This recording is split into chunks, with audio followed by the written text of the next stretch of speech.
two major events within Keller Williams, they kind of help you understand who's who by these medals. And I'm wearing 3 different years worth of them, so I didn't put them all on because I have like 6 of them. But I was going to say these are my most favorite ones because this is the first one I ever got. And this is called platinum. This is a platinum medal. So it goes, and Rachel, you probably know better than me, it goes bronze, double bronze, triple bronze, quad bronze.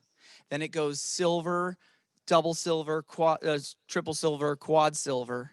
Then it goes gold, double gold, triple gold, quad gold, platinum, double platinum, triple platinum, quad platinum. And then it goes to this one. So these are different levels of volume and production. And you can walk around and just by someone's medal, you can tell who's who and who's epic and who's somebody you want to know, kind of.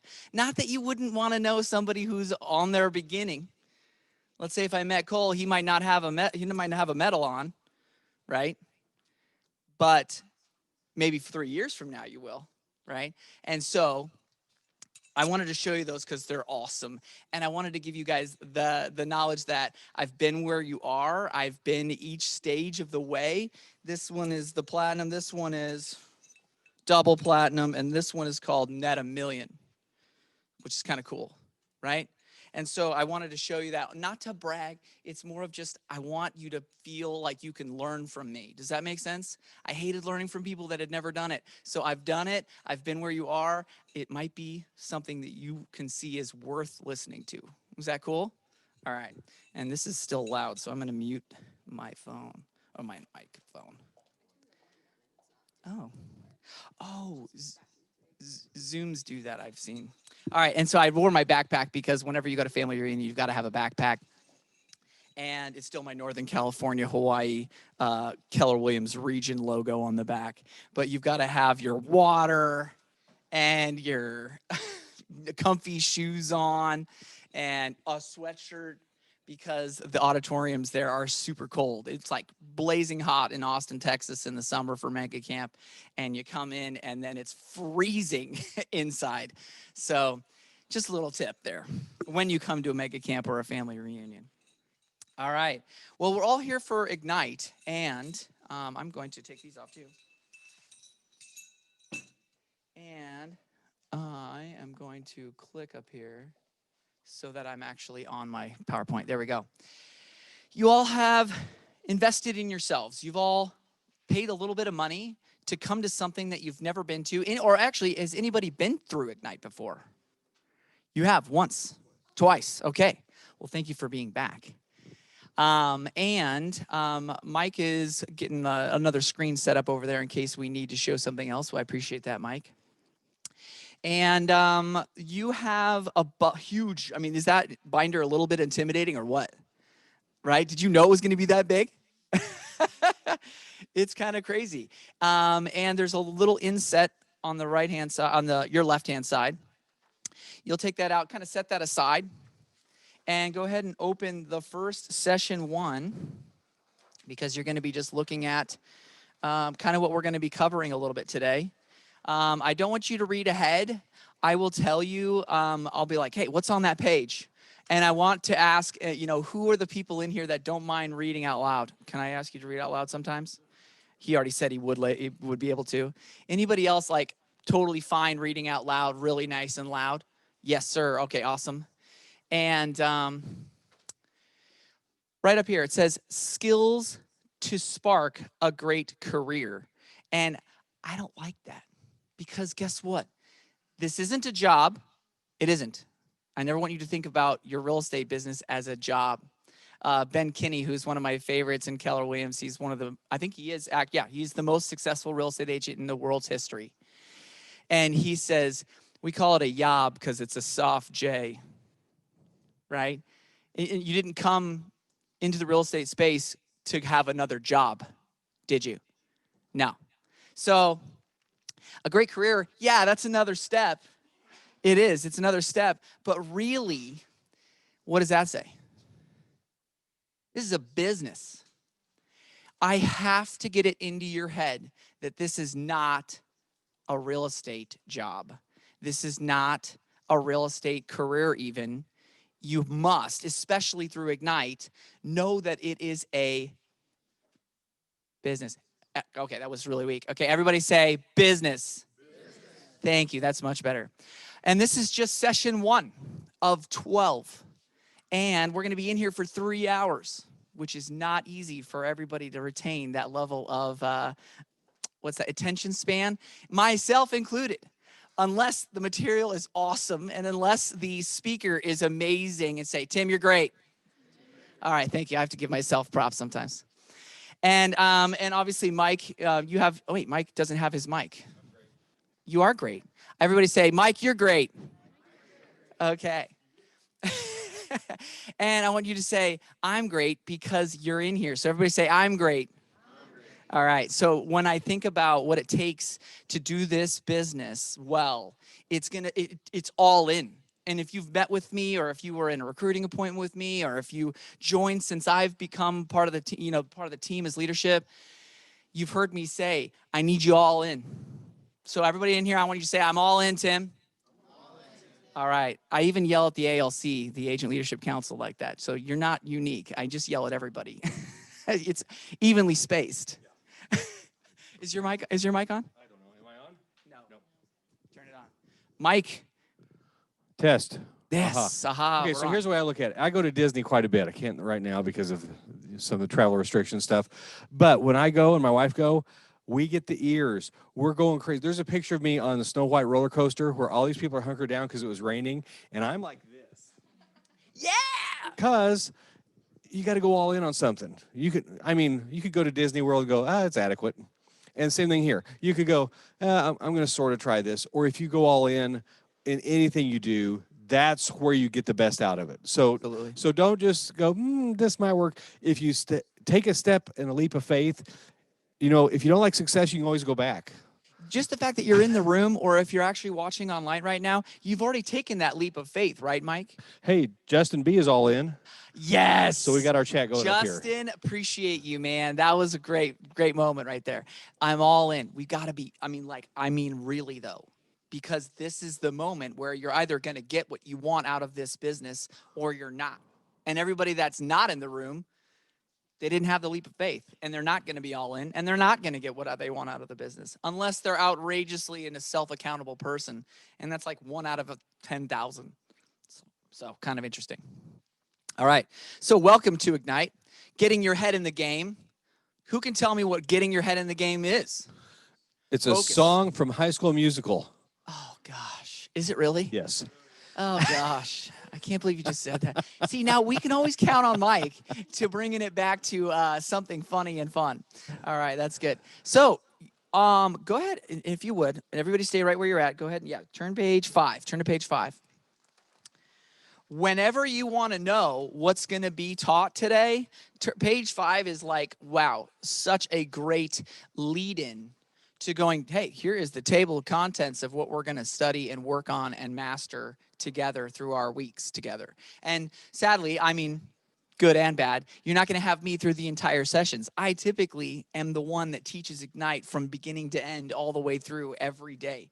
But guess what? Which is really cool is that you're going to have many different teachers, many different styles, many different learning by different mentalities, right? I love that we have such a variety of top agents that are willing to come in here and take time out of their own time and teach you.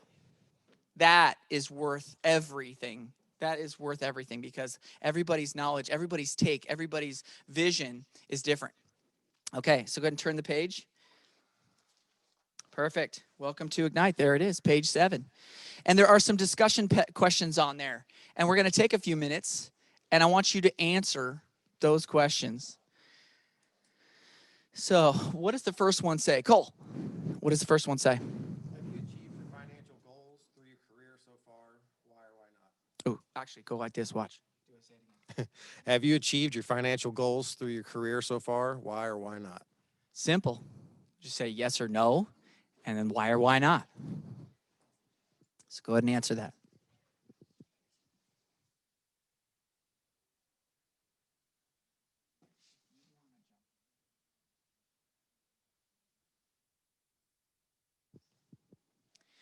Okay. If you're fast, keep going all the way down. Cool. Do the next one. What is the one thing that makes one real estate agent more successful than others? Ooh, that's a big question. I don't like that question either.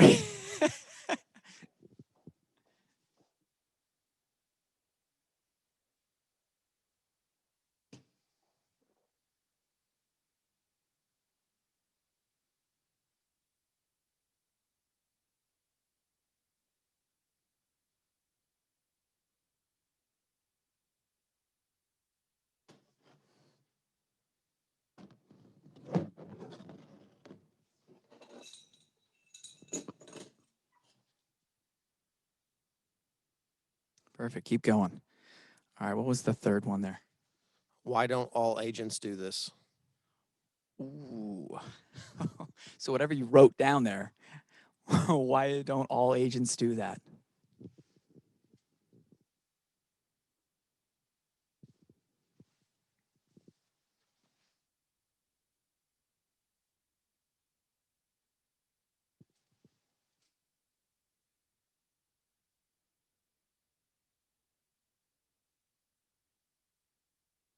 Can you read the fourth one for us? Sure. Is your desire to succeed more powerful than your fear from doing the one thing that will make you successful?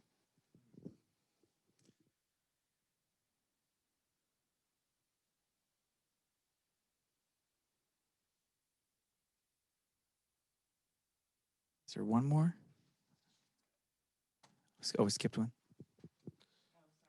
Well, that was just how do you feel about that after why don't all agents do this? That was the only thing. Oh, she read the last one. Okay, good. Well, then we're there. Oh, I totally threw you off. You weren't expecting that. So, like I said, you're in business. I remember us when we first met. Was I not talking to you about this exact thing? It is about being in business. So, what is a business? Somebody, actually, would you grab this other mic and run it around in case somebody wants to answer? All right. Somebody raise your hand, and he's going to come over, and you're going to tell us what a business is. Oh, it's not. Oh, it's underneath. Right. Is it not on? Is it on? Okay. You sure? Yeah. All right. What's a business? Even online, you can type it in too. Justin's already on it. Remember, he's all in, so he could say it too. What's a business? Yes, yes. Mike Runner, go. I'm actually going to do this. There we go. Yay. Here you are. Okay, I'm James. I'd say business is probably a service provided to others in exchange for a value of having a life you want to live. Couldn't you do that on your own? Do what on my own? Couldn't you do that on your own, provide service? Sure. So if you're a handyman, are you in business? Yes. Perfect. Okay, but what makes a realtor different than a business? Nothing really. Individual, I guess. I mean, you're the owner. Oh, all right, okay. Now, would you say most realtors would say they're a business? Say no. No. Yeah. No. And probably even when you got your real estate license, and thank you for sharing, I appreciate you. Say your name again. James. All right, James. When you got your real estate license, James, did you think of yourself as a business yet? You did? Okay, well, you're just a business-minded person. Okay, well, being an entrepreneur is typically what we refer to as somebody who's willing and thinks about getting into real estate. And then over time, they realize, and sometimes it takes people like a lot of time, and sometimes it takes people right off the bat that think of, I just going to run this like a business. Bam, done. But here we are. This is where we are. Now, do you have a building? Okay. Typically, some people think of a business as a brick and mortar. They have to have a location. Now, especially because of COVID, we know that you don't have to have an actual location in order to be a business, right? There's so many places out there delivering, and now all they do is just have a shipping location, if you will. But This is where we are, and so I want you to be present. Have you ever heard of that quote that says, wherever you are, be there? So don't be on your phone. Don't think about anything else. Just be here with us. And that's what we need for you, because the more all in you are, the better it's going to be for you. It's potency, right? Okay. How do we think about those questions we answered? Anything come to mind, or any aha you just had that you'd be willing to share? Raise your hand. Yes, sir. Here, Mike. I thought about this right here. Say your name. My name is Jared. I thought about the Millionaire Real Estate book and how it focused on the leads and stuff, and how I was saying that was the number one thing, and so that's kind of what I read about. Leads, the foundation. Dude, if you got that this early on, knuckles. All right, right on, right on. Okay, here we're going to listen to Gary Keller talk about that exact thing.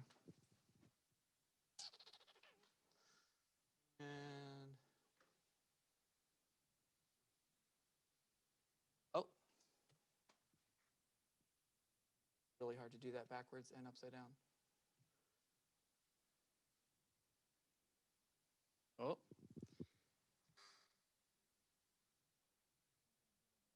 Because if you repeated the principles every 90 days for a year, believe me, you have an awesome first year. And just as important, you would have built a foundation. Can you guys hear that online? Give me a thumbs up or say yes if you can hear this. It's about the fundamentals that determine Video your level of feed isn't coming success through. in the business of real estate. From our research with top agents, we have found that they too started their careers with these fundamentals, and they continue to do them along with their teams to this very day. And it's not hard. It just requires a little focused effort, a few hours every day. Now, there is really just one way to achieve the goal. It's lead generation. Other skills are important, yet without leads to work with, your skills won't mean a thing. Dealing with business never takes precedence over what? Finding business. Never. Research shows that top producing agents make lead generation their number one priority and the one thing they make sure they always get done. You can do this. And when you do, you will get the leads, the relationships, the experiences, the career, and the income that you want and deserve. Go get them, and good luck. Yay, how fun. I love that little video. I mean, honestly, if most of you are, well, pretty new to Keller Williams. And if you are, Gary Keller is like, okay, cool, Gary Keller. But that guy's amazing. Like, if you knew or had really heard him speak in person, let me try to do that. Okay, perfect. Well, he's like a guru when it comes to what it means to do this business really well. And he has literally been the forefront of, he was a great real estate agent, became a great manager of a real estate company, decided that that company wasn't doing it the way that he knew that the future of real estate needed to go. Left, started Keller Williams in 1983, the year I was born. And he then became the number one brokerage in Austin, Texas, never to be relinquished again forever. Then became the number one brokerage in the world, right? I mean, just crazy. And it's a lot of it has to do with running like a business because of who you surround yourself with. And who you surround yourself with, right now, you already have a database. And so now, luckily, Keller Williams has gone all in on the database. So I don't want you to be scared about lead generation. What he just talked about, which is outrageously awesome, let me show you how that works. Don't overlook it. I just want you to think about what I'm about to show you. The gray area is the first 3 years of my business before coming to Keller Williams. The orange, so if you can't read this online, the gray area average is 17,220,283. So I was doing about $17 million worth of business before coming to Keller Williams, having almost no life, working my butt off, just my mom and I, just can't even imagine. Like, I was just like, no This is insane. Working from 6 a.m. to 10 p.m. every day. Every day. The orange is actually the first year, I should say, the year of transition. About halfway through that year, I moved to Keller Williams. Okay? 22 million, my best year ever during that move. The red one is my first full year at Keller Williams. So 24 million my first year at Keller Williams. And it didn't get that much better. But you know what I did? My whole quality of life got better. My whole quality of life transformed. I made less the red year than the orange year. I made like significantly less money, but I saved my marriage, became a better dad, had more free time, took vacations, traveled the United States, and took classes from the best in the world. If you ever come into my office, there's a big old library on my wall of all these awesome classes that have all my notes in them from all those different times I took all those classes. Because I wanted to learn from the best. I'm like, if I'm gonna do this, I'm gonna do it the best, right? And I wanna learn from the best. So, traveled all over. So what happened? I grew me. I grew my knowledge and I learned from all these people. And then what happened? In 1 year, because I grew me, my business grew to the extent that I did. Does that make sense? And then the next year, 60 million. And then the next year, 85 million. And I've stayed right around there because I started building other businesses, right? Because what you can learn is if you do this well and you grow a business, then guess what? Those same principles apply to other things. So a coaching company or a sign company or I don't even know. You could look at all the other different parts of the contract, like Adam Grady, a title company, inspection company. What's that? It's a funny thing you should say. I've owned a Baskin Robbins for the last 18 years, right? Okay, so franchises have a part to play in a lot of this. And so growing that or expanding that, we have a model for each one of these things. And so the systems and the models that you follow, look what happens. So I kind of wanted to show you. I found this old snapshot from my old Excel sheet because you can see this is just an Excel graph. And it was me just tracking on my own until command. Started getting into all the labs. In fact, I wore my labs shirt. You can't really see it. You see it? I wore my labs shirt because getting into labs to build command, I've had a part to play in building the technology that we get to use. Remember, built by agents, for agents? It's like, I don't want some third-party tech company trying to play a realtor just to figure out how we do what we do so that they can go try to build something that we would maybe use. No, we're building it ourselves because it's going to be the best system ever, and it already is technically, but I'll just say. Let's go around the room real quick. We're going to say our name and what our previous industry was. And if you have a great idea of something you want to get from today, then you can say that too. So, I'm Erin Heslin, and before I became a real estate agent, I was a stay-at-home mom. So big bucks there. Love it. Yeah. No, you know what? The value, though, you delivered Yes. was huge. Value, huge. My husband and I were in the restaurant industry for a long time. Okay. And we just recently left that. So it's a adventure for everyone. It's a good time to get out of that. Agreed. Yeah. All right. Rather than having everybody touch this, I'm going to just hold it out for you. I'm Jared Sardis, and before this, I delivered packages for USPS, and then I went to FedEx, and I was in the Army for 10 years. My name is Brandy Martin, and before this, my husband and I had a trucking company. Awesome. My name is Chad Jones. Before this, I worked in property management. My name is Cole Porter, and before this, I was a musician. Cole Porter. My name is Brian Fisher. Before this, I was in the Air Force. Alex Feeney, I was an executive assistant. Debbie Martin. Before this, I was in accounting. Trudy Stewart.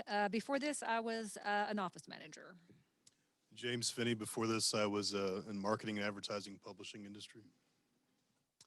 Alex Moore. I was previously a college student. And in baseball too. David Black. I was a regional financial education specialist for the University of Missouri. Awesome.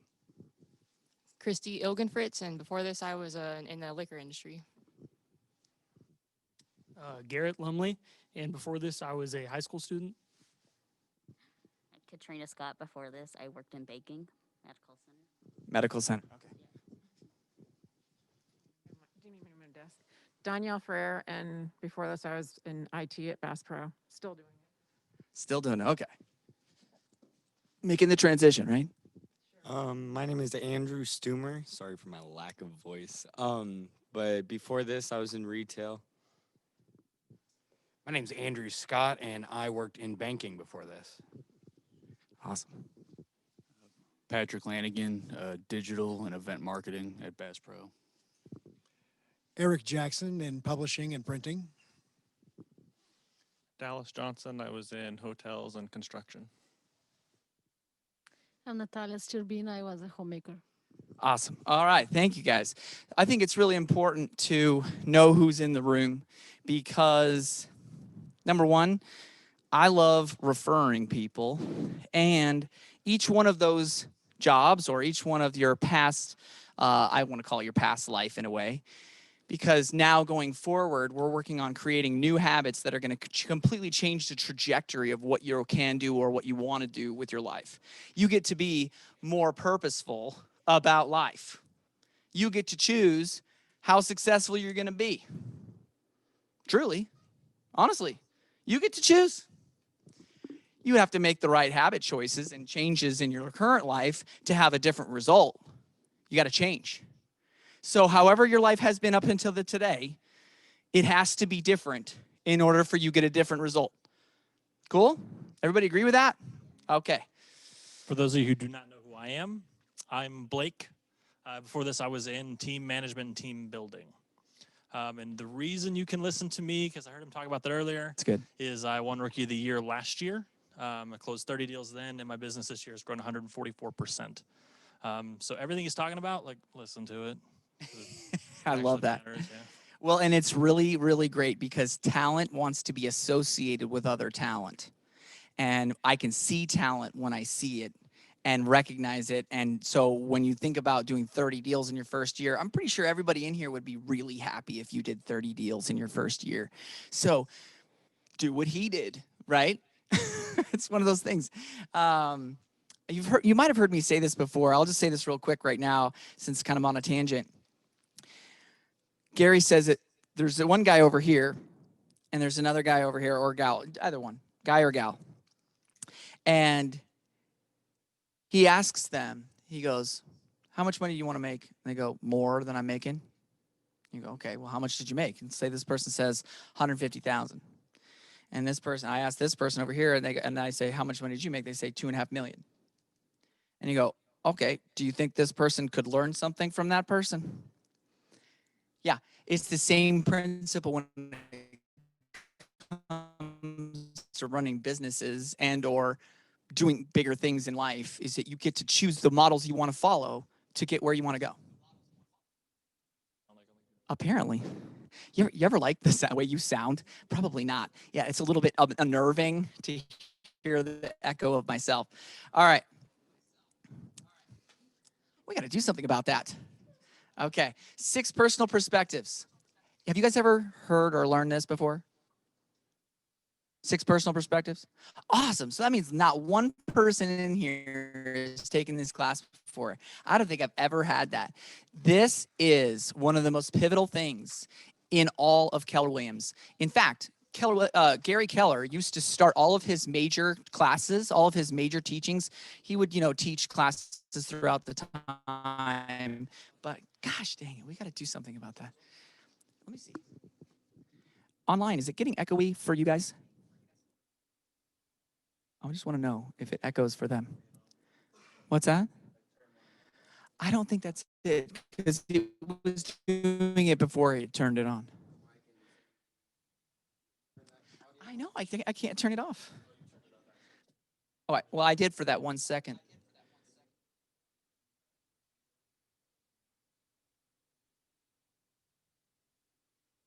Unmute. Blake, I'm giving you a task. Let's see if I can switch the audio off. Did you see that for a second? Watch. Right here, audio settings. See if you can work on that at all. Okay.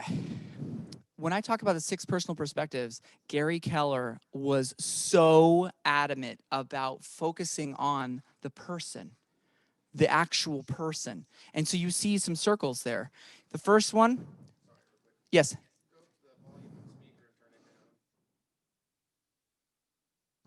He's going to volume on speaker to turn it down. The top. Yeah, there you go. Try that. That shouldn't. Okay. Okay, I don't hear the echo. Now we'll test to see if it's online. If you can hear me, can you hear me right now? Just say yes or give me a thumbs up online. Because if that worked, I will be ecstatic. I got a thumbs up. Hallelujah. We knew we could do it, ladies and gentlemen. Doesn't that feel so much better? Okay, I know, right? Leave it to the musician over here. Okay, so first one, bottom left, one of the foundation pieces, attitude. Attitude. What page is this? Page 9. If you're online, this is page 9. Attitudes. I had a sales manager for way before I was in real estate, and he said, everything starts with attitude. Everything starts with attitude. And your mindset is driven a lot of times by your attitude. So have you ever heard that quote, Bold Law? It says, change the way you look at things, and the things that you look at change. Change the way you look at things, your attitude, and the things that you look at change in your mind, right? It's like, oh, it's raining. Dang, I hate rain. Maybe it's a great day to read, or I don't know, you can change the way you look at it, and then all of a sudden, it's a positive or a negative, right? Approach to life. Well, like, for example, COVID. Here's a great one. COVID's horrible. It's been one of the worst things that's ever happened in the world history, right? But got me to Springfield. I would never be here. Truly. How crazy is that? Like, I think about my life and how it just shifted all of a sudden because I was on a speaking tour for real estate, teaching stuff like this, and then all of a sudden, everything shuts down, like 30 speaking engagements gone, right? And now I'm owning property and working on a farm and coming to work here to be with all of you, hopefully to be an inspiration and to help you, guide you to get what you want out of life. Cool? So that mindset, did you see how that's a perfect example? I could be, everything sucks. COVID sucks. Life sucks. Or I could go, hey, my mindset's here. I'm going to be here. I'm going to do here with all of you. And so my approach to life is derived a lot of times. This circle, and I don't have it's part of self-mastery. When you get to be able to choose your attitude, no, don't change the page, stay right on there. And if you can write on that circles, you can write on those circles what I'm about to say. So number 1 is your self-mastery. How you get to decide what your attitudes are going to be so that your mindset can be where it needs to be, so that you can have the approach to life that you need to be having in order for you to get what you want out of your business. For perfect example, when you're a realtor, or as inexperienced realtors say, they call themselves a realtor, right? So anytime you hear somebody say, I'm a realtor, you don't even know you're saying it a lot of times. It's not realtor. Say it's not realtor. It's not a realtor, it's realtor. It's that simple. There's no A. Realtor, no. Do you call yourself a doctor? No, it's realtor. I've corrected some of you. You already have had it happen to you. Say your title correctly. Cool? All right, I'm going to change the world on this. I guarantee it. So you got your real estate license to become a real estate agent. But guess what? If we change our attitude on it and we go, no, no, no, I'm a business like today. And guess what? If you approach your real estate endeavors as a business going forward, it's going to change everything. It's going to change everything. So, the 80-20 principle. The 80-20, and I'm just going to go through these really fast because there's a whole like day workshop on this material that's outrageously powerful. And the 80-20 principle, everybody know it already? Anybody not know it already? Anybody scared of raising their hand? Anybody not going to ever raise their hand? Okay, we got a full house of not raising hands. I just covered everything for somebody at least to raise their hand. Who knows it? Yes, sir. 20% of what you do produces 80% of the results. Love it. That was really well said. Or vice versa. 80% of the population doesn't make what the 20% does. Right? You can go all different sides of it. 20% of the population owns 80% of the land.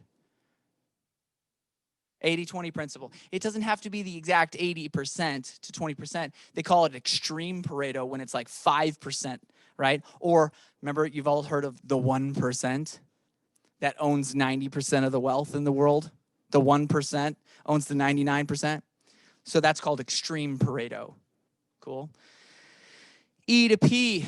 Some of you have taken Ignite, or you've taken Bold before, or you've taken Quantum Leap before, like Gene Rivers. He talked about E to P. Anybody remember it?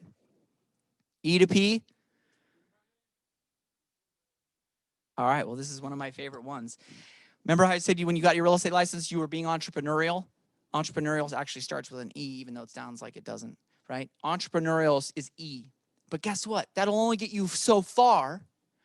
Entrepreneurial will only get you so far, and you'll hit a ceiling of achievement. You will hit a ceiling of achievement. Mine was 17 million. Couldn't do any more. About to get a divorce. Barely see my daughter. Not having a life worth living, right? Sure, I was making a lot of money, but guess what? My entrepreneurialism only got me so far. And I hit that ceiling, and I needed something like focus on the systems and models and processes to get me through with accountability and break through that ceiling of achievement to then be more purposeful. So I had to have a mindset of purpose, being more purposeful. Like, does this work? How can I be more efficient? How can I be more effective than I already am right now? By being more purposeful, I broke through that ceiling and got to Keller Williams, thank God. And guess what? I want to rescue people in the same way. There's a lot of real estate agents out there that are not being purposeful. They're just being entrepreneurial. And some people's entrepreneurialism can get them really far. They have high level ceilings of achievement. Cool? Yet, it's only going to get them so far until they think like a business and they become more purposeful. You get it? Yeah, absolutely. Thank you for saying that. It's recurring. It's a cycle. I want to bring attention to something that he said. It's going to be in all these.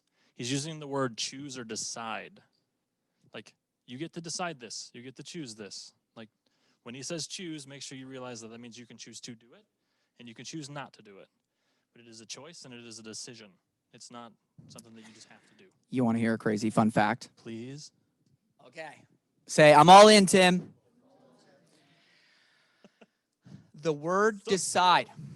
The word decide has a root word. I've told you, some of you, this before, I'm pretty sure. The word decide. Can you think of other words that have the word decide in it? No. Decide. How about pesticide? Or homicide? Or genocide? Do you see a theme here? The word decide, believe it or not, if you hear this today, this is going to be huge. The word decide means to kill off. That means you choose one thing and you kill off everything in opposition to it. When I decided to marry my wife, I killed off the idea of being with anyone else. You follow me? When you make a decision, you are choosing something as the thing, And then anything that gets in its way, you kill it. It's like having a mission. Correct. Thank you. You know, this is why we keep each other around, right? He got me. He got me. You kill off everything that is not that thing. So when we talk about lead generation, our focus for today, in the very beginning of your business, what is your main focus? Getting more business, right? Truly. If you don't have a pipeline filled up quickly, you won't have deals closing. And that's kind of the goal, okay? So if you don't have deals closing, are you getting money? Say no. So your focus at the beginning, just like Gary teaches on every single one, there's the big triangle. There's the big triangle. And I'm not going to draw every part of it.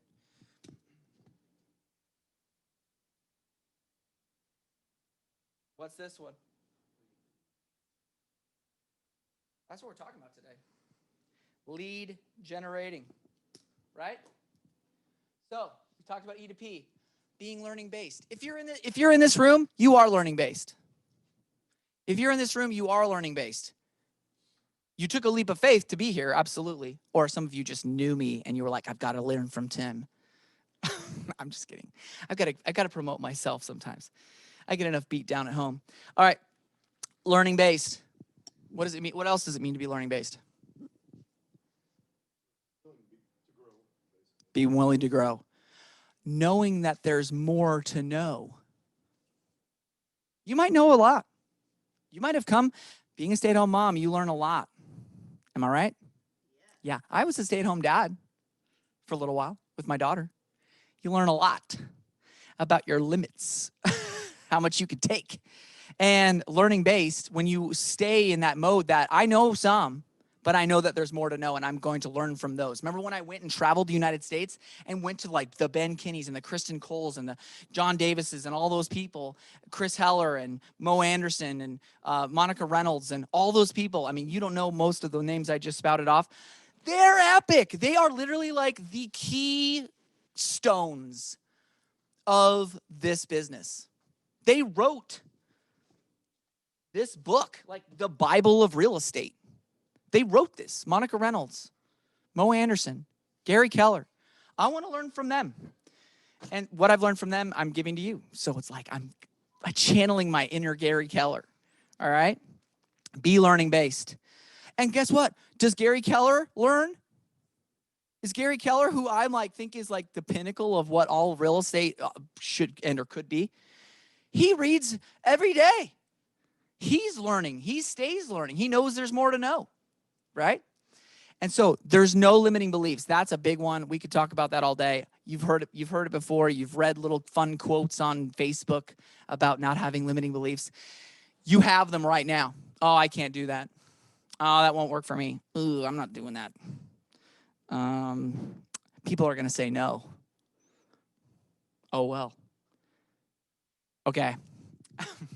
I want you to repeat after me. Some will. Some won't. So what? Next. Some will. Some won't. So what? Next. Right? Knock on this door. Little old lady. Hi. Hi. I just wanted to let you know I'm having an open house down the street. If you would like to come by and check it out, I didn't know if you'd seen it since it's new to the market. Oh, I haven't. Thank you for telling me. Here's my card. Let me know if you need anything. Next. Get away. I don't want to talk to you. Okay, later. Bye. Knock, knock, knock. Hey, just doing an open house down the street. Want to let you know. Blah, blah, blah. Here's my card. Oh, we're actually thinking of selling. You are? Right? Some will. Great. But you got to be out there. You got to be able to have those conversations. You got to meet people. How many people you talk to a day? How many people you talk to a week? How many people you talk to in a year about real estate? That's what we're talking about. No limiting beliefs. Some will, some won't. So what? Next. Accountable. Oh, okay. We're gonna touch on this in a little bit later. That is probably one of the biggest things in all of history, being an accountable person. And most of us aren't ever going to be an accountable person. to the levels that I'm talking about. Gary Keller is probably, and everyone around Gary Keller says Gary Keller is the most accountable person they've ever met. Self-accountability, honestly. He doesn't need anybody else to be accountable. Being a mom, stay-at-home mom, you have to be accountable because your children need to live, right? But it kind of took outside forces to make you that much more accountable because you know that if you don't feed them, they die, right? If you don't change their diaper, it's bad for their skin. You know what I mean? Like, you know things and you have to do things. And so it's the same thing in real estate. All right, so we're going to go to page 14, please.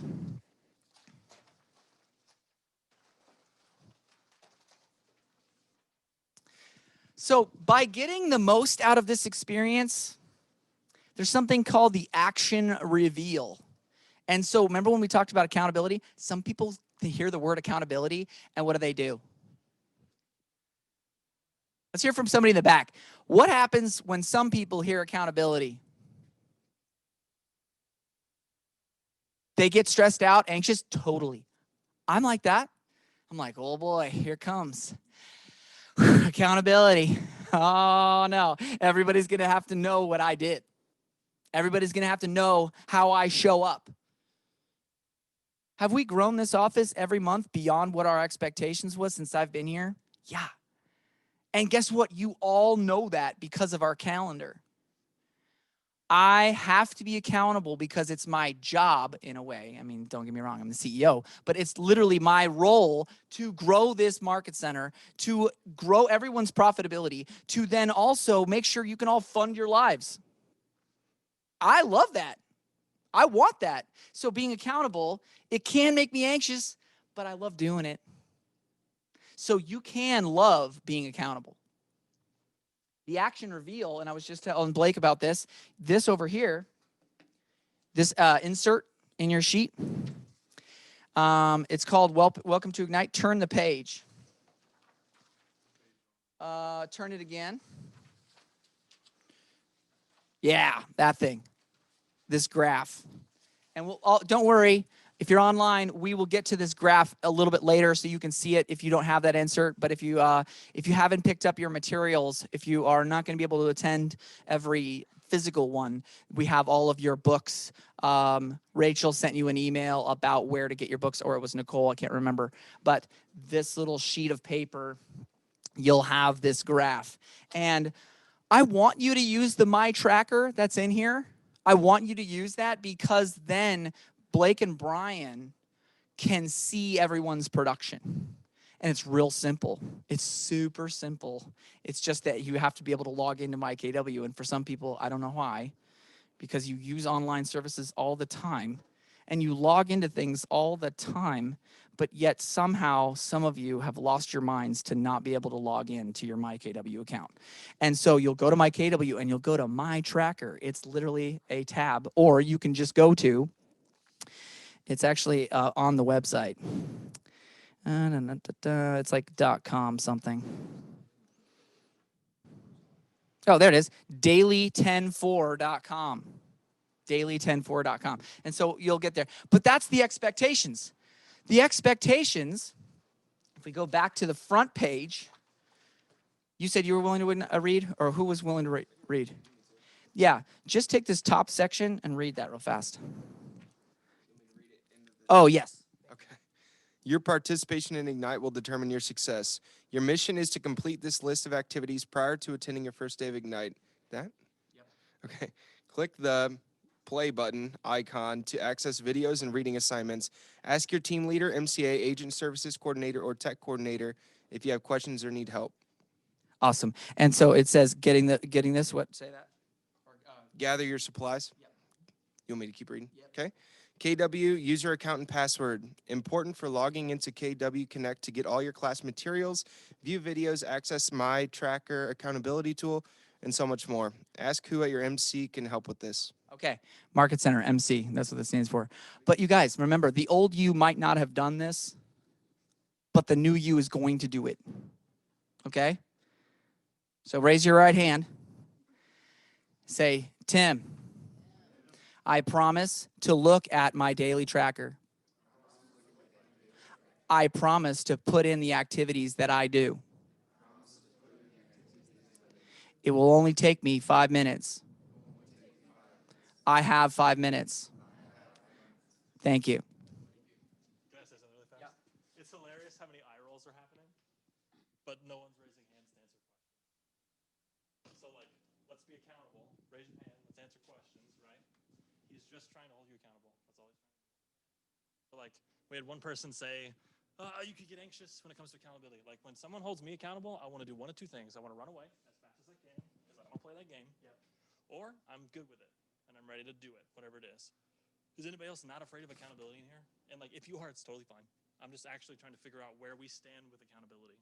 Like, If you're not afraid of accountability, it's probably not a problem for you to say like, hell yeah, I'm not afraid of accountability. That's that kind of person. The kind of person's like, heck yeah, bring it on. Right? all the eye rolling is killing me because it's hilarious. Like, this is so lame. Like, you raise your hand and you're like, oh, no, I don't want to do that. Yeah, I know. Say this out loud. I know. All right. I love that Justin B is, he says, I promise. He raised his hand. Dude, that's awesome. I really appreciate you doing that. When it comes to this, the reason I want you to do that, I don't like accountability either. But guess what? Accountability is the breakfast of champions. Truly. You will grow to crave accountability. The best in our office crave accountability. Jen Davis craves accountability. That's why she became a bold coach. Just to become a bold coach. I was starting my bold coach redshirt process, and it's hard. And the level of accountability is palpable. And yet, you start to be like, dang, look at the results I'm getting.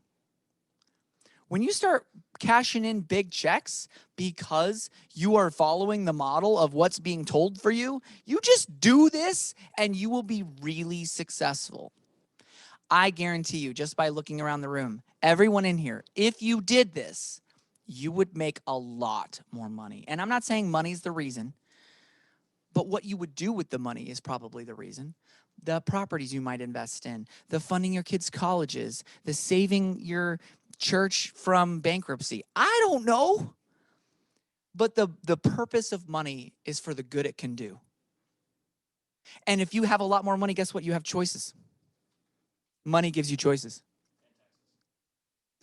A lot of taxes. Thank you for that. So the ground rules. You're going to get one of these sheets. And there's going to be expectations at the back of each section. Oh, in fact, you guys have the whole book of all of it right now. Typically, they actually give you your next section every time.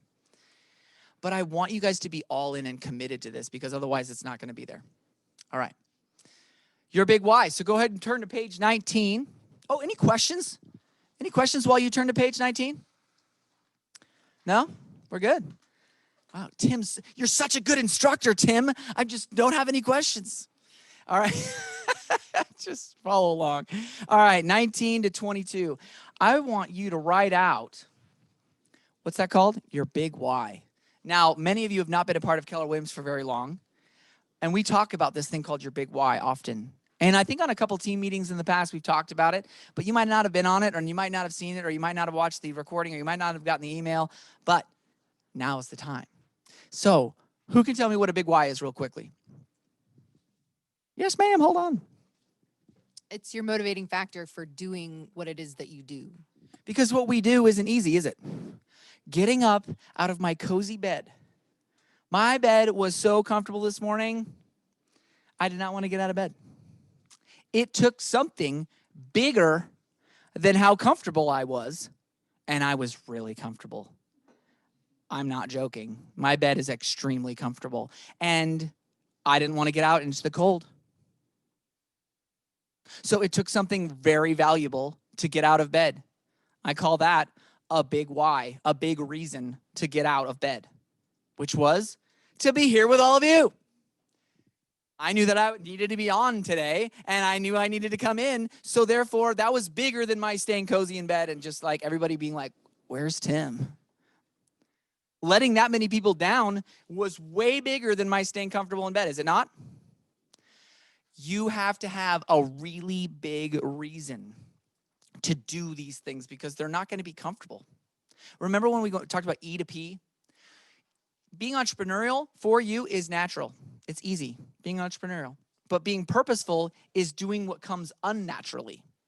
Being purposeful is about going beyond what comes naturally and easily and doing what's unnatural and uncomfortable. That's what being purposeful is. It's like, shoot, I don't want to make these calls.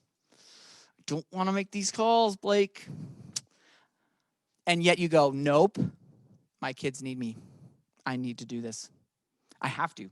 Pick up the phone. I'm going to freaking call these people. Right?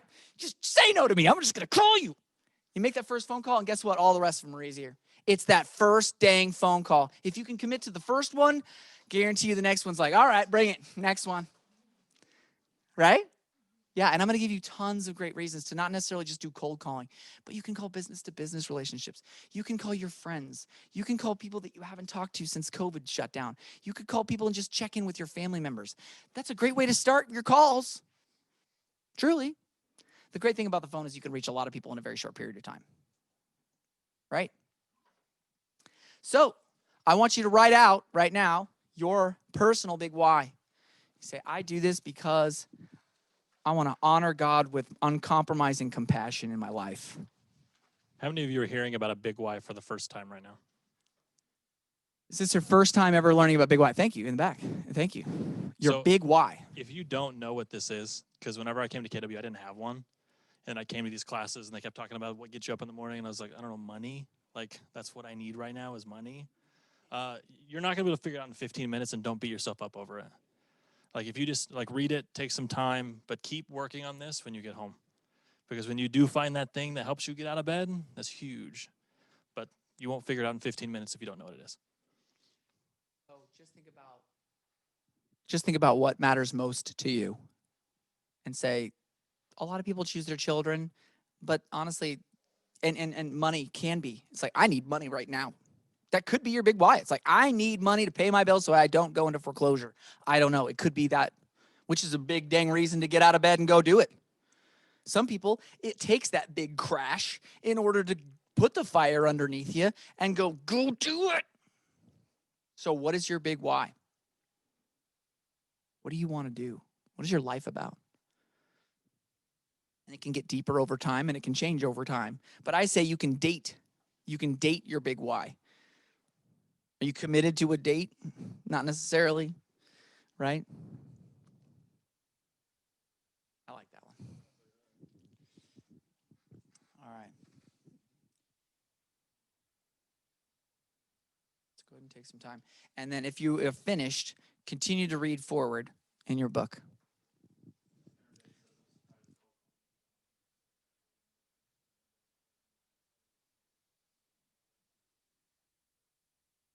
Thank you for helping me see that. Aaron, I appreciate your total candidness there. It's awesome. I don't very much answer a number I don't call. I actually text back any number. I don't I don't know if I don't know a call that's coming in, I will text them. I have an automated text that I've written where I just say, "Hey, I'm so sorry I can't answer at the moment. Can you please text me?" Just this quick little reply. So I'm not answering a call. And if they're a robo dialer or if there's some kind of a online service, they can't text you. So you don't get it. So if they don't text me, then it wasn't important. So I'll know, and I'll just mark that phone number as do not answer. And I would say with being in real estate, you want to make sure you're always answering your phone. Yes. Because people get new numbers all the time. I totally understand not wanting to talk to people that are trying to sell you something. Just hang up. Yeah, don't waste time on it. Yeah, just hang up. Time. But as a realtor going forward, you're going to be getting a lot of phone calls that are not your friends because they are clients you met at that you didn't get their phone number and you gave them their card, or they're calling from a sign call, or they're calling from your website, or they're calling from a referral from another Keller Williams agent. My phone blows up from numbers I don't know all the time, but I've gotten way better. And I am on point when it comes to adding that person to my database in my phone. She's more referring to people she's calling, not herself. Yeah, other people, sure. But guess what? Not everybody's like you. Other people answer their phone, especially a lot more out here. I have found that people answer their phone and they're nice and they're polite. California, nope. They hate you from the moment you've dialed their phone number. And the fact that you didn't text them ahead of time, that letting them know that you were going to call them, that's a whole other thing. We haven't even talked about that. Yes. Oh, which one? Yeah. She's been calling, okay.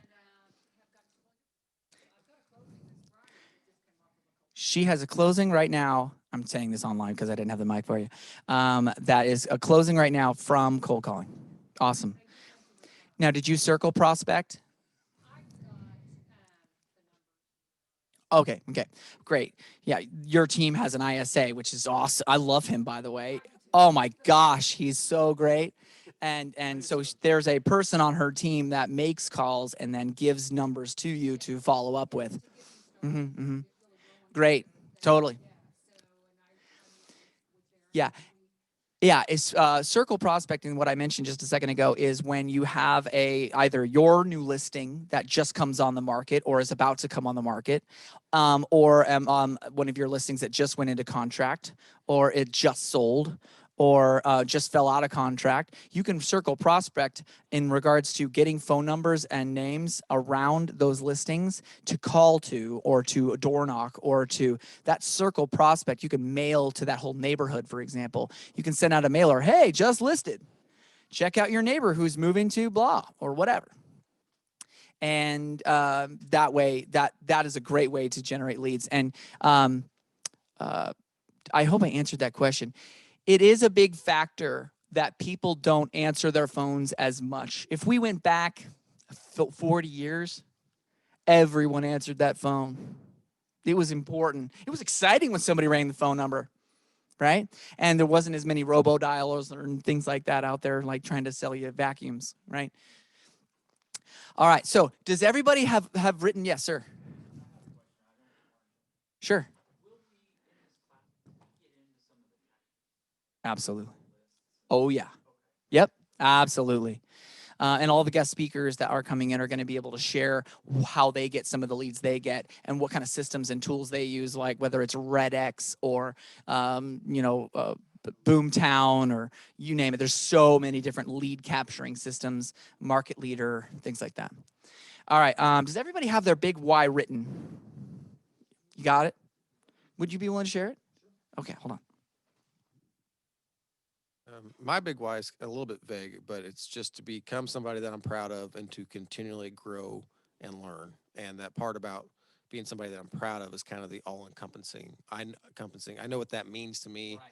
To be a provider means that I have done the work that I didn't really want to do, but I did it to set myself up to be, successful and to take care of my family.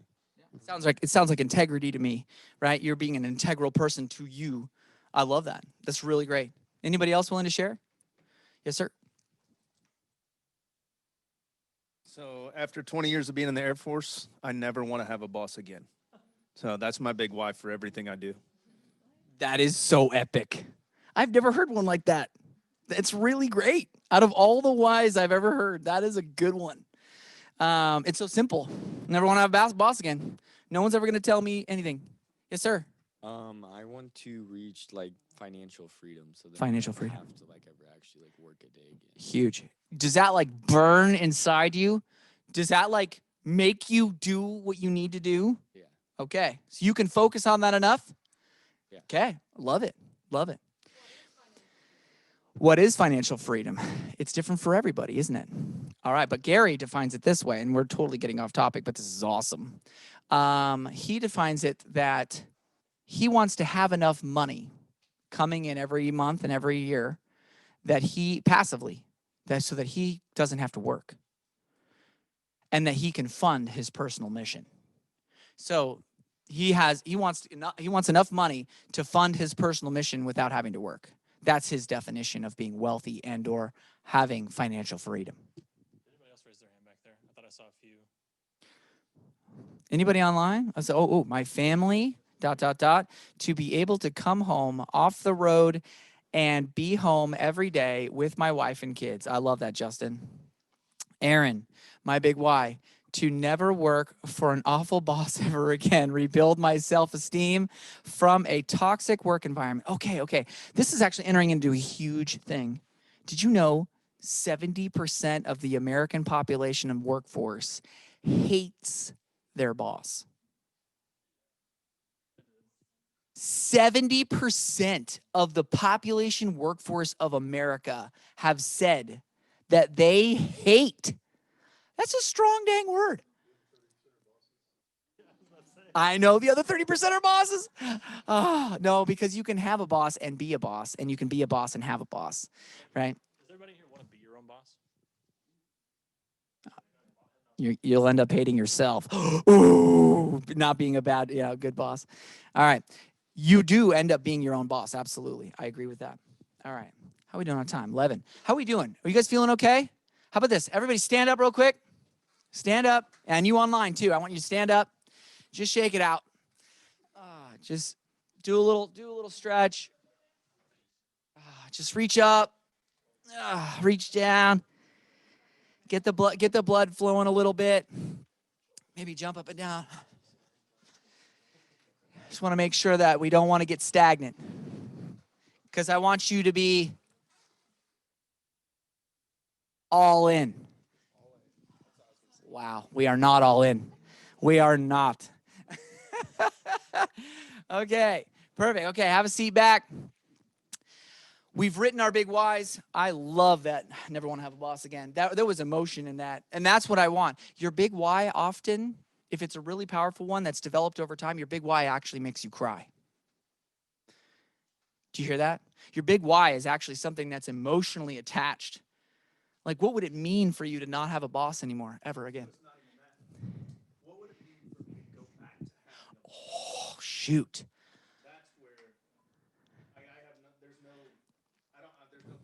Mm-mm. You can't fail.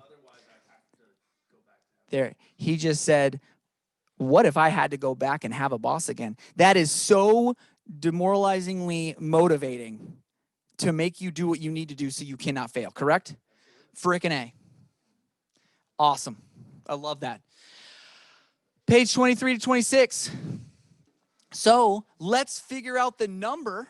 Let's figure out the number where you would never have to have a boss again.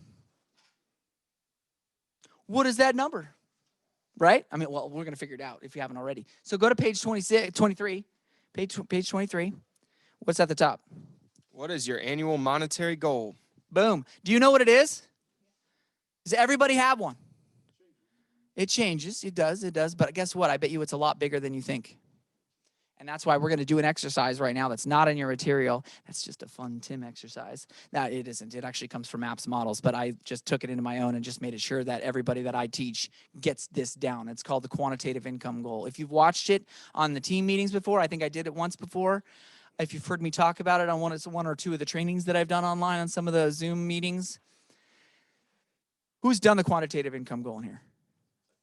1, 2, yeah, I think 2, yeah, okay, perfect. Yeah, I think we did it together, actually. I want you to take the bottom of your page and draw a quarter size or like a $50 size circle. You're gonna, wait, on the left. So draw 1, 2, 3, 4, all the way across the bottom of the page. Good, ooh, I like your circles. All right, good. You're gonna have 4 circles. Doesn't have to be perfect. Those are a little small, but it's all right. Those look like about a dime size. I don't know. Well, you got penny sizes over here. I don't know about you over there. Okay, so you've drawn your 4 circles. And then I want you to write an equals sign at the end. At the right-hand side, just an equals. All right, perfect. In the box on the far left, you're going to write at the top of the circle, need. Yes, need. All right. The next circle over, you're going to write QL, quality of life. Or you can write quality of life so you know what QL stands for. And then the next one, you're going to write business. And then the next circle, you're going to write invest.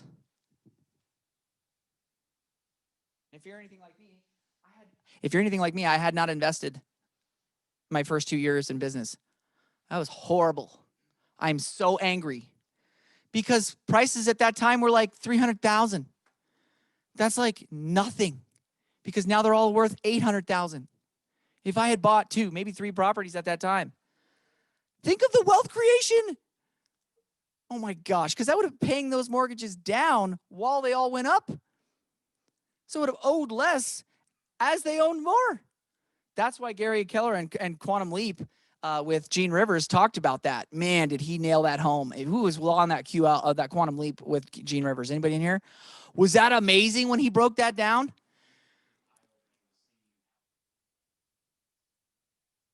Yeah, he said it was super enlightening how he broke it down, what the amount of investment you need to make in order to gain what you could gain, right?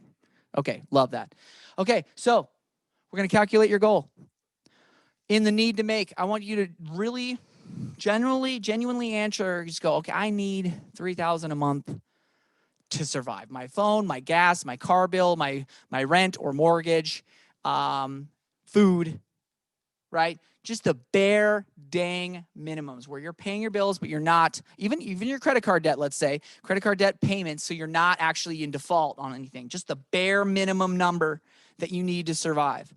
So don't look at each other's, just write down yours. We're going to turn the page in just a little bit. Just keep this private. This is you. Per month. Per month. If you have it per year, that's fine. Put it at the bottom of the circle per year. If inside the circle, I just wanted a per month, right?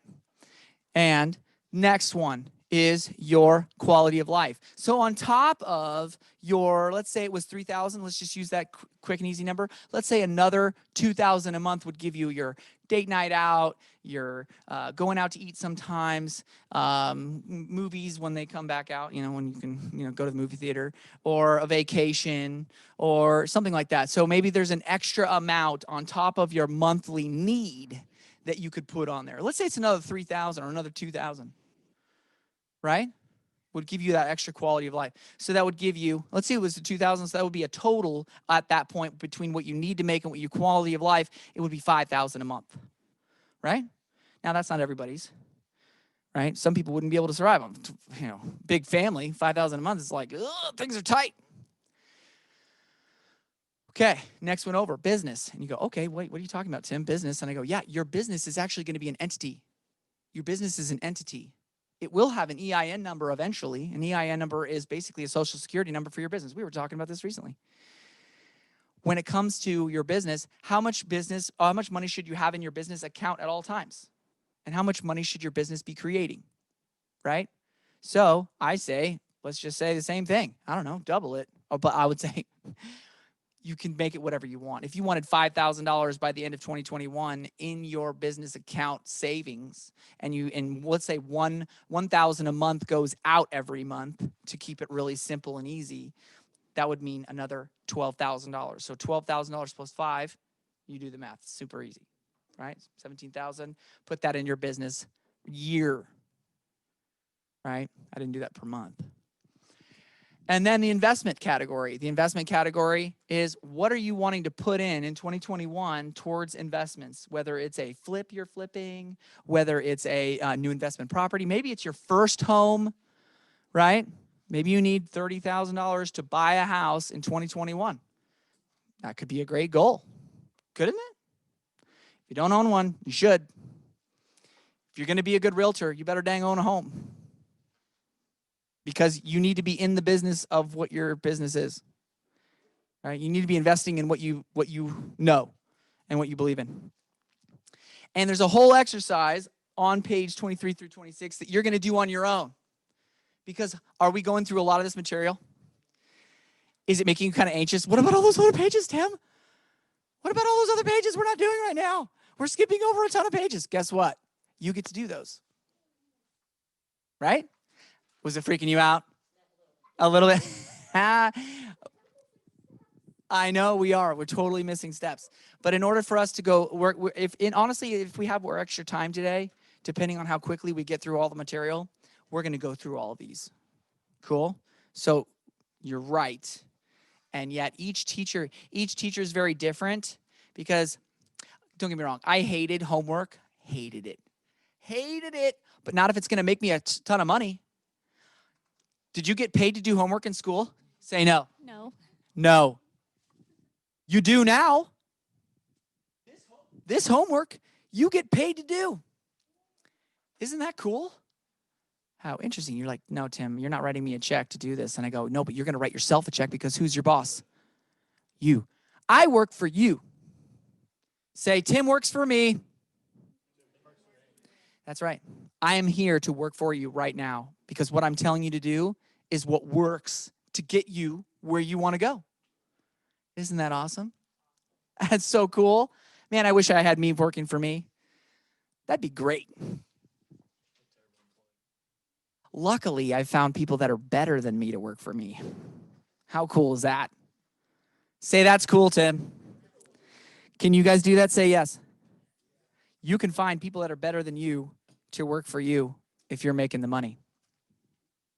You're a better banker than I'll ever be. Guarantee it. I love math and I love Excel, but you're better, I bet. Would you agree? Yeah, probably. You know stuff that I don't know. You were part of a career that I wasn't a part of. You know things I don't know. Your previous life experience being brought into real estate is going to be invaluable. I'm so excited for you, especially with him. The combination, is he better than you, Brian? Oh, sorry, Blake. Dude, that happens all the time, huh? So excited. Because, man, you make a dream team, and then guess what? Everybody's skills work together. What's that? Living the dream. Together, everyone achieves more. Sounds like a good acronym. Team. Okay. Did everybody fill that out? Everybody got that? Everybody got that? Okay, wait. Did you put your number in the number box? Put your number now when you think about what you need to make. If you didn't calculate it, go ahead and calculate it real quick. And it doesn't have to be perfectly exact. You're going to go back, hopefully, tonight, or, I'd say tonight. Go back tonight or this afternoon even, and figure out what your real number is. Right? Because remember, we were just estimating, it's probably about, $3,000 a month, and probably another $2,000 would give me a quality of life, and I'd probably have this much in my business. But I just threw out random numbers for somebody that's beginning. Okay? All right. How you guys doing online? You guys doing okay over there? Jennifer? Who else is on there? Jason, Justin? You guys doing okay? We got thumbs up. Yes. Awesome. I appreciate you guys. All right. We're on to session 2. Say, whoo. Okay. Whoa. Look at this. What do you see? Chaos? Chaos? Chaos? That looks like organization to the max. What is that? It's true, it was in my office. You're right. I remember when we met in there and you saw it. Now that's the old one that I had in my old office. Mike Brown's back. Say, hey, Mike. Yay. Mike, grab a mic. Okay. The reason I'm showing you this is because the next part is building your business. Session 2 is building your business, right? Oh, whoops. Building your business, session 2.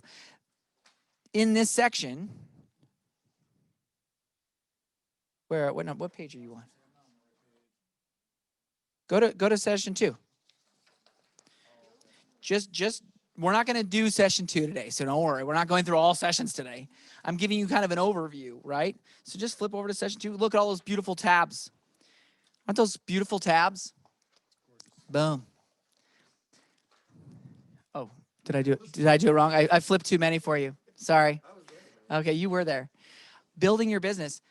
Your business needs to have a plan, and it needs to look into the future so that you can do something about it now. That's one of my favoriteest quotes ever, if favoritist was a word. Planning is bringing the future into the present so that you can do something about it now. If I want to plan for my wife's birthday in April, guess what? I don't want to start on her birthday. I want to actually create a plan for what I'm going to do so it'll be great, right? And the further back I plan, the better it's probably going to be, right? Same thing for your business. Planning is doing something about it now so that we can do something about it later. By the way, this is a gigantic thing that I call the 1-12-52. Okay, 1-12-52. 1 year, 12 months, 52 weeks. That's really simple. Say that's super simple, Tim. Okay. This is super simple because it's literally just going, okay, what are my focuses? I need at least one focus for every month or for every week. Either one, both. Oh, I hear an echo again. I just did. Somebody's back there. Somebody can hear me. Who? You can. You can turn it off. You can leave because you're here.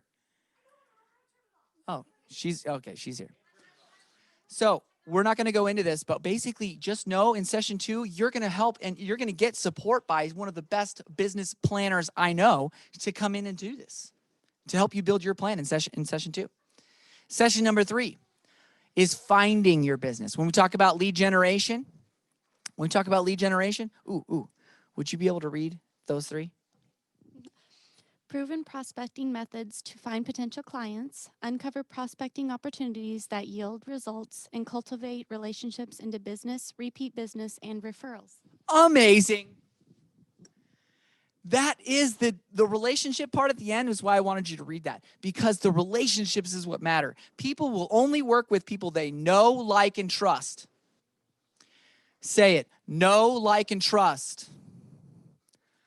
They will only work with you if they know you. And how are they going to know you unless they run into you somehow? You've got to be likable. I don't know about you. I'm just kidding. High five. You've got to be likable. Who do people like?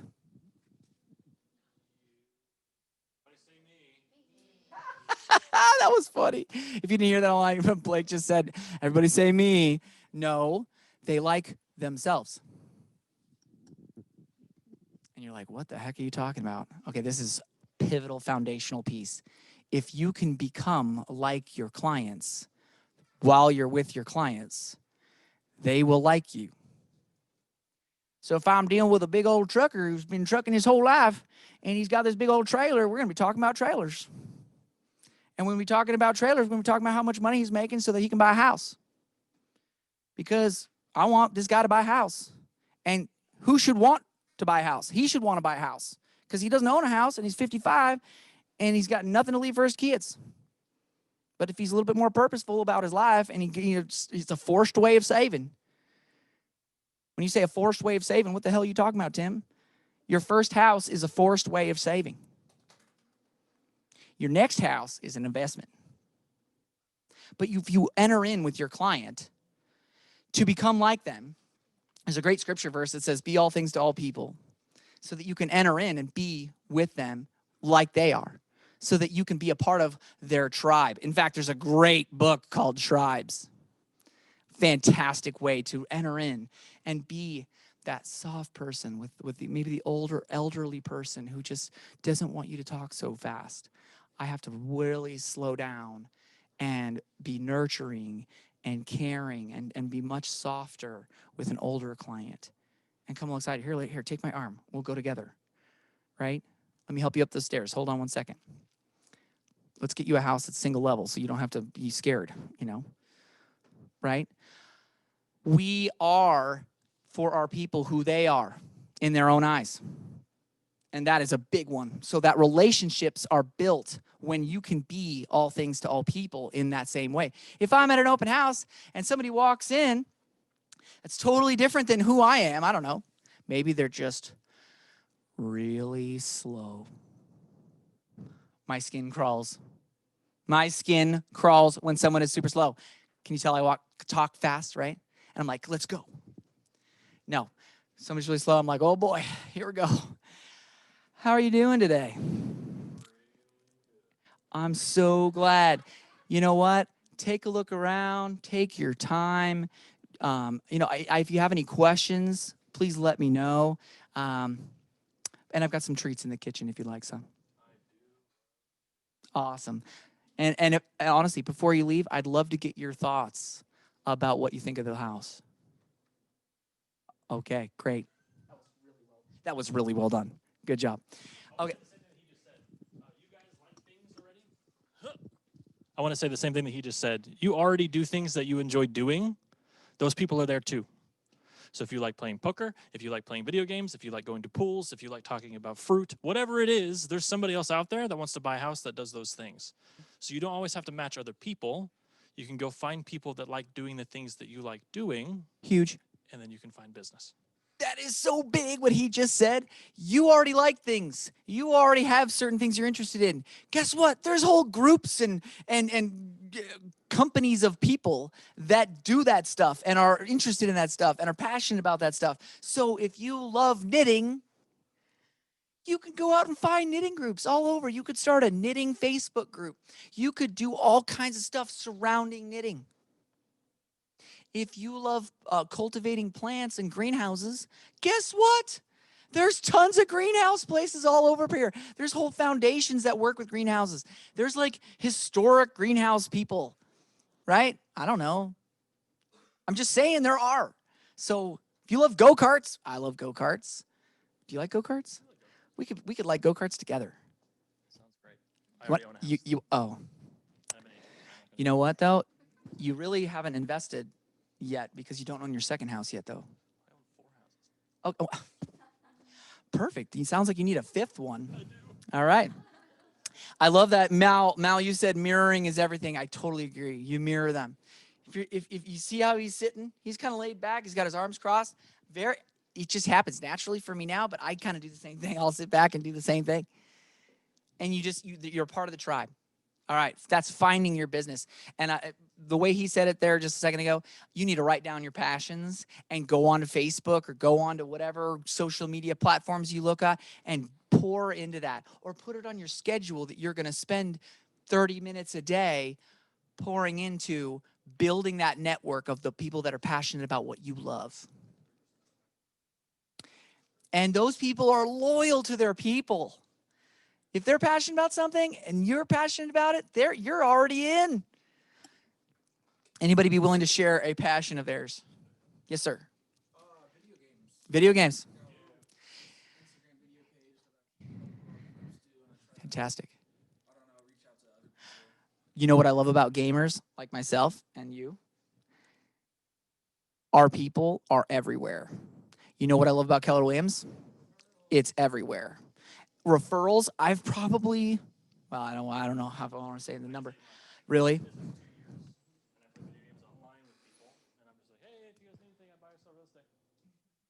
Dude, gamers are like, really? Dude, I've been wanting to buy a house. I've been living in my parents' basement for the last 10 years.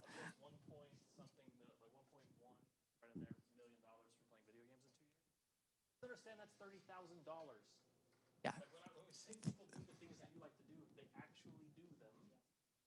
Yeah. If you're a horse person, there's loving, awesome, great horse people that you could dive into deeply and enjoy each other's time as new friends. Because what are they? Relationships. I love how you circled it. Good job. Front and center. Good job. I love it. Okay, finding your business. Do you see how important that is? There's so many dang different tactics. I can't even tell you. Because I want you to think about this. This is really pivotal. Say, I'm all in, Tim. That's getting really good, guys. That's way better than it was earlier. It is getting good, isn't it? Oh, I was impressed. Springfield Realty Group. Well, all right. But that's our location. I just Googled, right? That's a Google view, is it not? Yeah. We're there right now, right? But if I wanted to grow my business, if I just went to these businesses to try to get business, let's say, I walked into Sofa City and I'm like, hey, all your people need to invest in real estate. And they're like, yeah, you're right. I go, if they don't have a realtor, I'm going to be it. And they're going to go, no, we already have 3. And you go, well, I'm going to compete then, and I'm going to be the best so that everyone in here would want to use me, let's say. If this is all the scope, though, how many deals are you going to do a year? Maybe not any. Maybe 1. So expand your horizons. How big is your vision when it comes to where your business is going to come from? Where are you going to get your clients? This is the south side of Springfield, right? There's Bass Pro Shop up there, right? So that's kind of whatever that street is, 413. Sunshine, yeah, East Sunshine Street, right? Everything down, there's a lot of real estate in that zone. You could do a lot of open houses. You could build a pretty good business if you just did this area, right? You're like, you know what? South Springfield is going to be my brand. I don't know. Sunshine and down. I don't know. Just coming up with random stuff here. But, okay. Or do we look at it like this? That sounds more like it. This is a lot of agents' business in our office right here. Mike, we were talking about that when we were getting this together.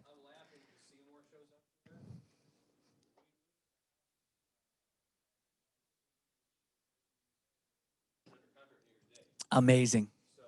He doesn't have a mic. Mike doesn't have a mic. Blake, can you give Mike a mic? Say it again. So Seymour's on the far side of that map, which I said was far, but I was corrected all of a sudden. It is perspective. In my old job, I used to drive 1,500 miles a week, so I don't mind going somewhere. But I thought, okay, there's not going to be as many people in the Seymour area.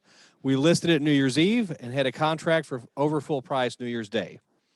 So expand. I say that I do 417 area, or sometimes I'll call it Springfield and the Metro Springfield and Branson Tri-Lakes area.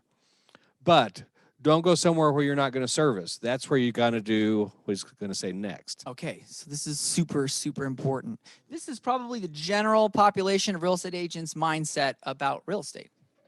They'd probably be willing to go to Seymour. They'd probably be willing to go to, I don't know, almost to Joplin, or Willard's not far, right? Or Fairgrove, right? But look at that. Oh my gosh, her eyes just got real big. Well, you got Oklahoma City, Kansas City, you got Nebraska up on the top left, Chicago. Are you guys going to do deals that far out? Say no. Probably not you. I know some of our agents are expanding into these areas. Nashville. These are out of state though, right? You can refer. You might have family in these areas. Anybody in here got anybody in Indianapolis? Yeah, right here. Okay, perfect. How about Kansas City? Okay, perfect. How about Oklahoma City? Perfect. We've got family in these areas, and they need real estate help, do they not? Well, guess what? You have to become the reliable resource for everything real estate for everyone you know. You must. If you do not, everyone else will.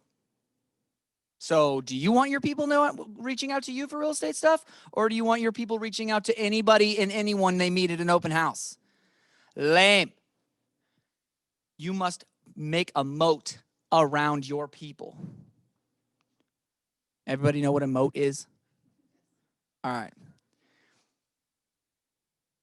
But wait, there's more. Oh my gosh. What is that? Is that not a map of the United States? Say yes. Okay, it's a map of the United States, but what are all these red dots? Those are Keller Williams offices. And that's just the United States. There's 32 right here. Okay? We have more real estate offices than any other company by a long shot. We have more real estate agents, almost double than our nearest competitor. Okay? Because, wait, we're in more countries than any other real estate firm in the world. And we have more agents, and it's growing by, what was the, you knew them off the top of your head the other day. 50 countries by the end of 2020. And I think that we've got like 9 or 10 more lined up for 2021.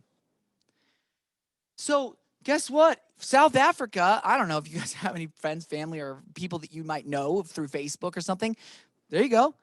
Your database is huge of people you know on Facebook and things. Him becoming the reliable resource for real estate would be outrageously powerful because he's already tapped into the network of power when it comes to real estate. No one can touch what we've got in that regard. And to go back to the video game thing really fast. So 400 and I think 80 something thousand dollars of that volume was closed in Columbia and Kansas City. And I don't know them. One of them was a doctor. So whatever you think, like, oh, I do this, but other people don't. No, a doctor played video games and they just bought a home in Columbia, and I made money off of it. Because I said, let me help you find an agent out Love there. that. I love that. Gaming doctors. Ooh, that sounds like a great Facebook group.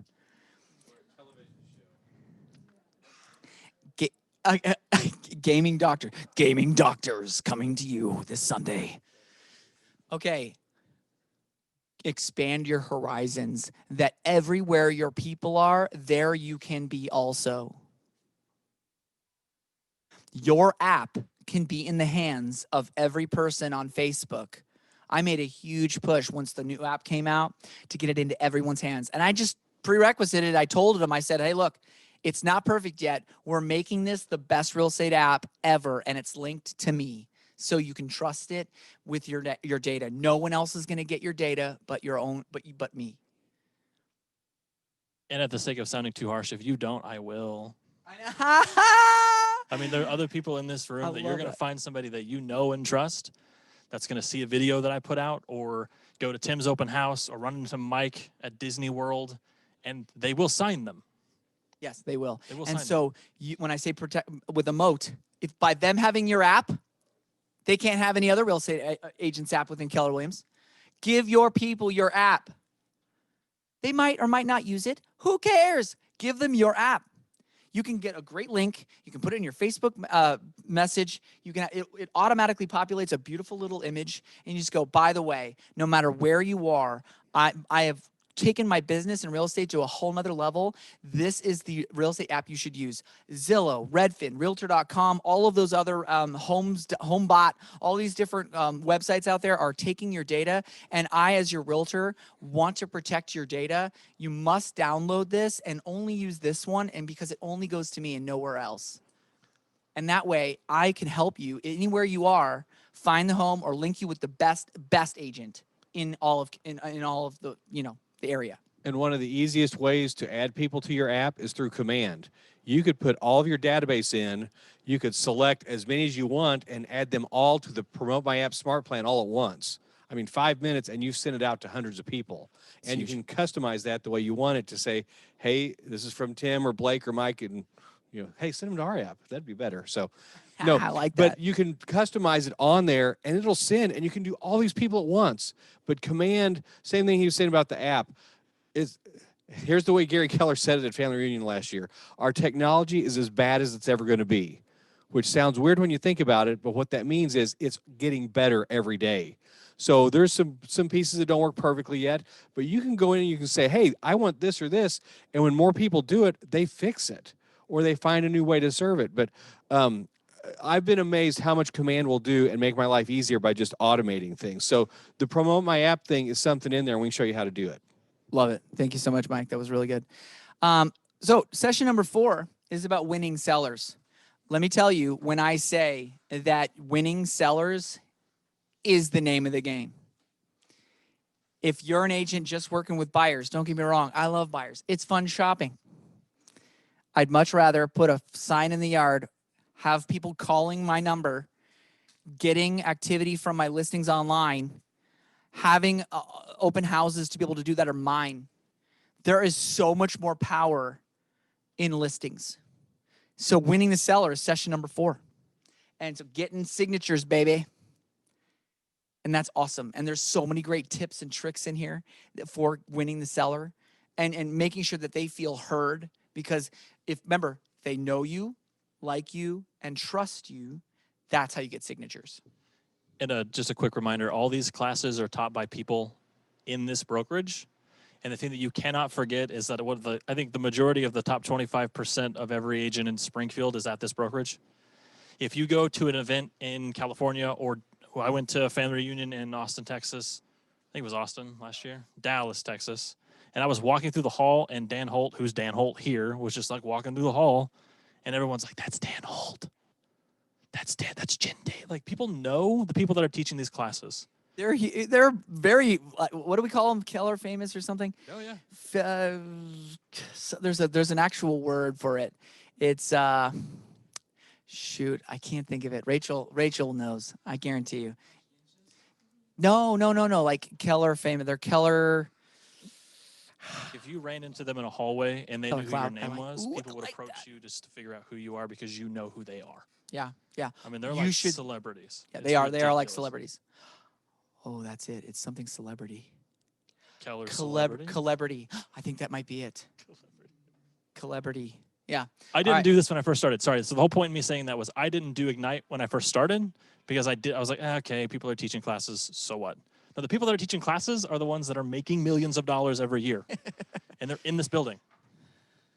Go to these classes. Yes, please. yes. All right. Please. Session number 5, pricing to sell. Now, Mike does an incredible job at doing a comparative market analysis. I've watched him several times. I've seen him teach these classes. It's really great. But pricing to sell, there's one great value that real estate agents have been able to retain in this industry. If they're a well-known agent, or if they're in the business or throws every day of real estate, helping buyers and sellers, you can price way better than any new person. You can price way better than any client can, because there are tools that we use to help them price well. And in the beginning, Ignite is so good about teaching some of these principles so that you can educatedly talk to your client to make sure that they feel confident that you know what you're talking about, so that they'll listen to you rather than just go off the number they felt like. Zillow said I'm worth $1.7 million. $1.7 million. Well, maybe that's because the ranch that sold was 450 acres with 3 houses on it, 3 barns, and all the utilities, everything already hooked up. You have a 3-bedroom, 2-bath on 3 acres. That's not $1.7 million. Yes, right, thank you. Blake says, same thing. I want $1.7 million, I'm not selling. Well, then I guess you're not gonna sell. Because guess what? The market dictates the price. The market dictates the price. Everybody say it. The market dictates the price. Because we could do a great CMA, couldn't we, Mike? And then it sits there. What the heck? Every able, willing, and capable buyer has seen this dang thing, because we know through KWLS, the listing service in Keller Williams, which is awesome, by the way. When I moved from a previous brokerage to Keller Williams, my average days on market went in half. Our listing ability and our marketability through KWLS, even though it's archaic and it's totally old, still works way better than most of the new ones, just so you know. It's a big deal. Our ability to help, whoa. That's interesting.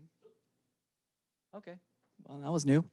Your home will sell for the most money in the least amount of time if it's priced in the market. There's great little scripts that we use, and scripts are basically just the things that you say to your client. The things that come out of your mouth are the scripts you're using. Are their scripts better than yours? Or are your scripts better than theirs? You just made me think of one. So somebody says, well, what's the difference in $10,000? 6 months. If you price it $10,000 too high, you're going to sit 6 months on the market. Great line. That is a really good line. In fact, I've never used that one. That's really good. That's really good. Giving them correct expectations about how to price it. So you say, hey, we could price it at your number. How do you feel about staying on the market for a long time? And they go, what are you talking about? I want to sell like in 3-4 days. And you go, okay, well, we could try your price. So in 3-4 days, when you haven't sold, we're going to use my number. How's that sound? Right? And they go, so you were willing to go to their number. And when it doesn't sell because they're completely out of the market, they're in no man's land, let's say. So, Tim, would you ever take an overpriced listing? Yes. I would. I would too. Hallelujah.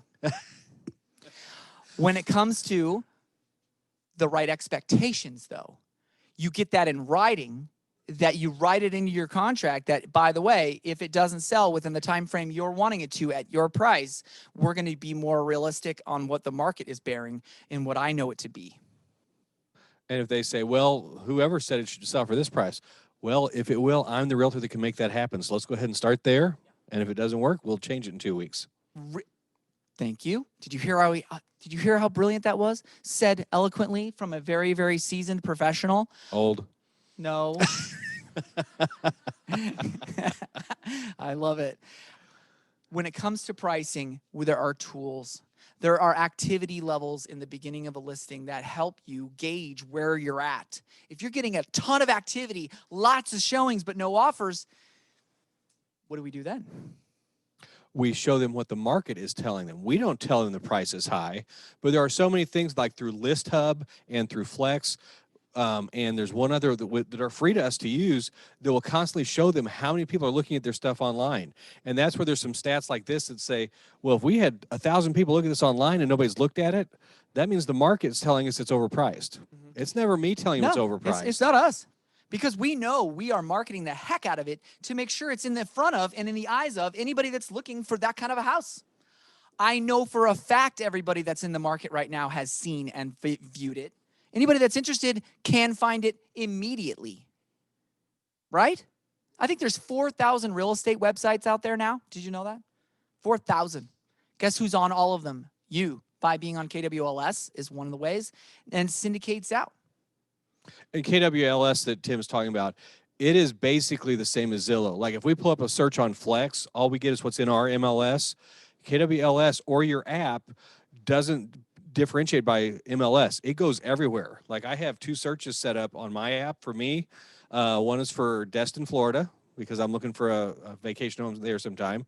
And then anything within 5 miles of Disney World. We keep coming back to Disney. Amazing. Because it's not connected to our MLS, it's connected to KWLS, which is like a nationwide MLS system. It's so cool. And all these things we're going to talk about in that session. So you don't want to miss that one. That's probably one of the ones you really, really Can I don't show want them to one cool thing Yeah, too? yeah, please.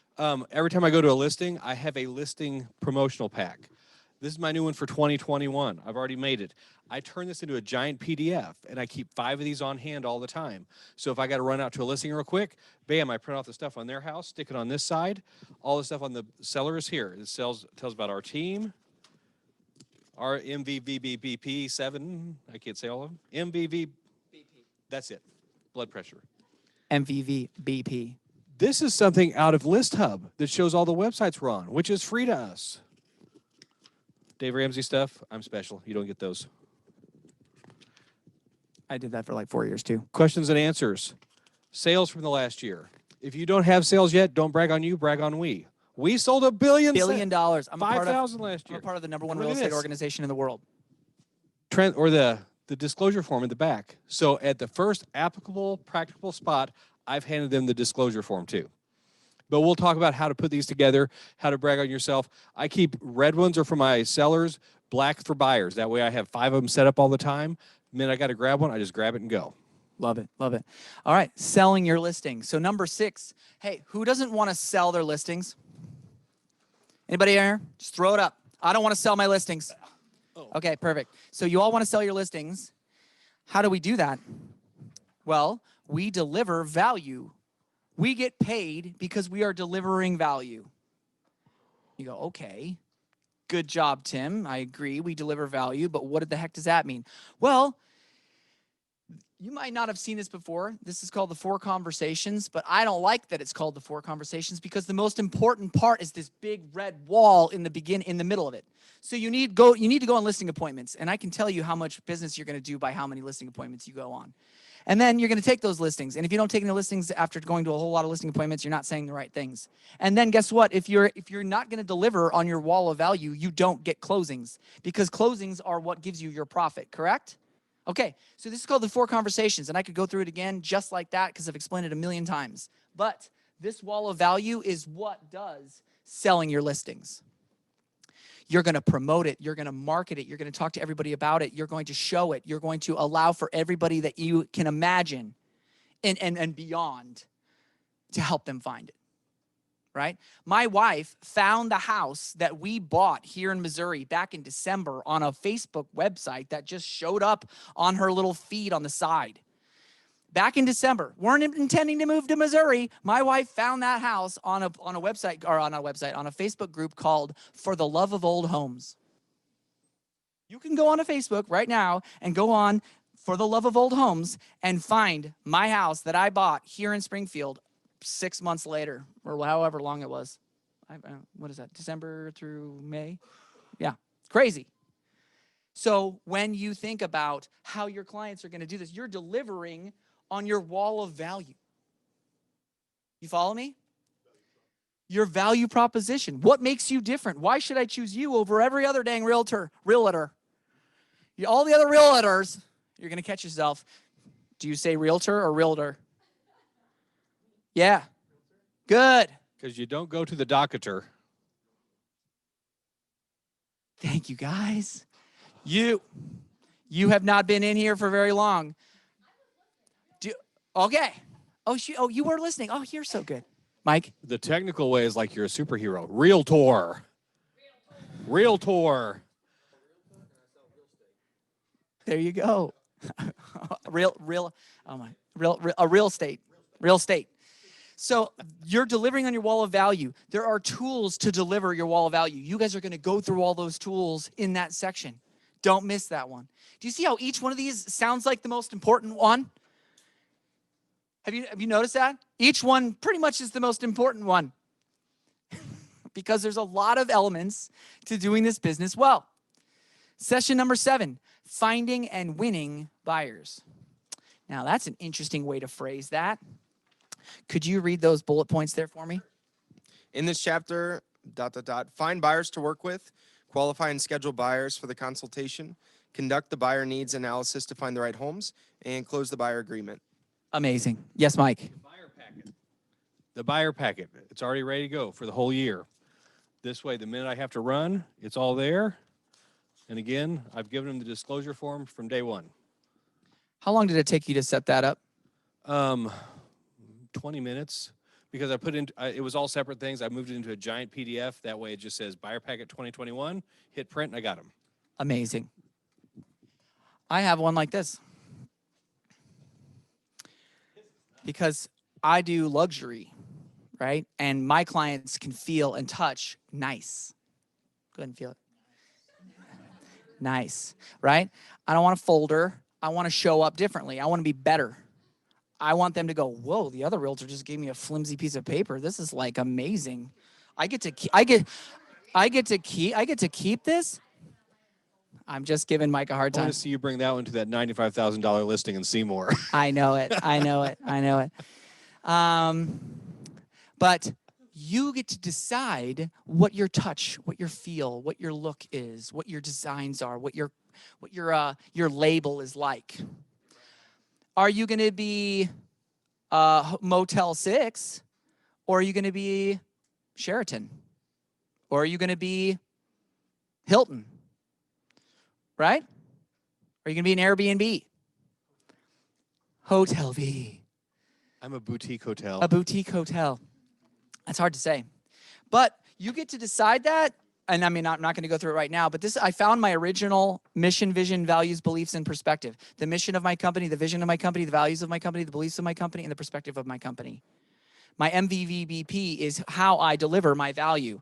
And we're going to talk about finding and winning buyers. So just like when he read that,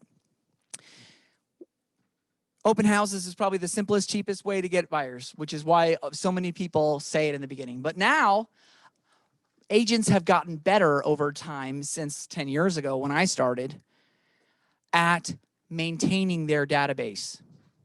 A lot of agents have gotten better. And so every time you do an open house, people are going to say, oh, I have an agent. Or was it you that was telling me this? Or maybe it was, I can't remember. But we were saying, I often will ask them right off in the beginning, hey, who's your agent? I just assume that they already have one because I guarantee you almost everybody you know knows an agent. Everybody knows an agent. But if they can't give me a name right off the bat, oh, it was Brian. Okay, it was Brian. Because, what? Don't laugh at me. All right, so if I welcome people in, I go, hey, check it all out, see the house. I'd love to get your thoughts at the end. Come back and I really want to get your opinion. And then they come back and I go, yeah, so what'd you guys think? And they're talking and I go, hey, so are you guys thinking of moving? Not everybody's always thinking of moving, but I'm getting them to think about moving by asking that question, right? And then I go, so do you have an awesome, incredible real estate team that you're already working with? Number one, are they incredible? The person in their mind that might be a realtor, they're like, well, I don't even know. I think they're in foreclosure right now. I don't know how they're doing. Or are they an agent team? Maybe, maybe not. I love being a team because I can say that I'm a team and I can trounce everyone else because my team is BA. Stands for badass. Okay, but I'm different than everybody else immediately because I can say Do you have an awesome real estate team that you're already working with, or that's helping you already find your next property, or that's going to help you sell when you sell? Like asking them, getting that out. That's how you find and win people. And there's so many tools and tricks in that one. That is one of the best sessions.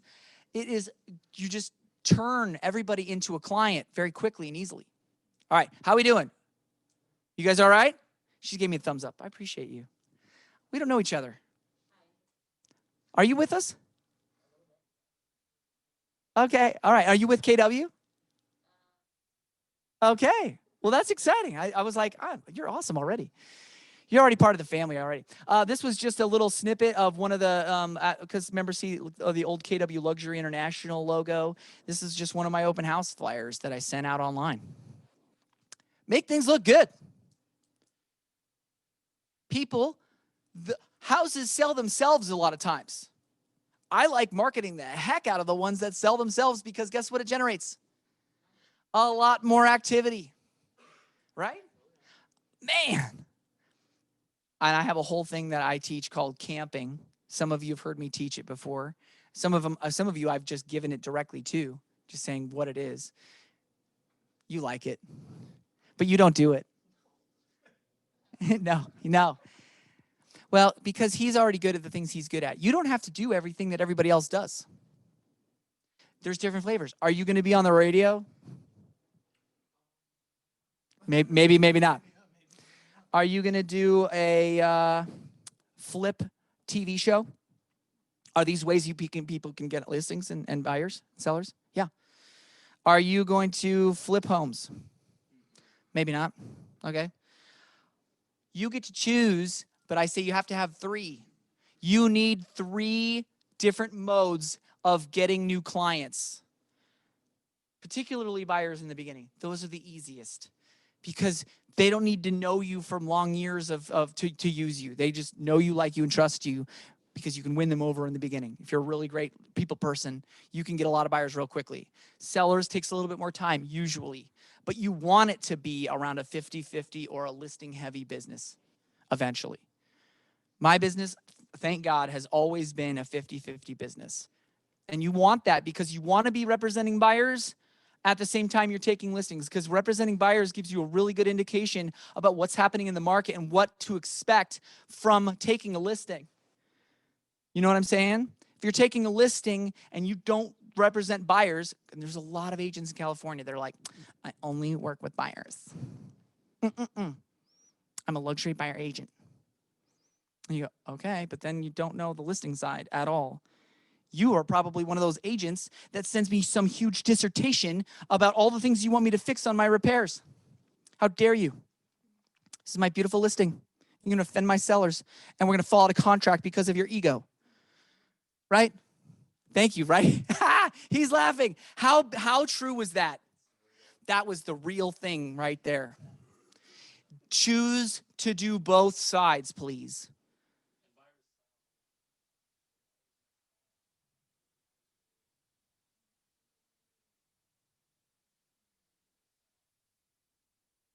Mm-hmm.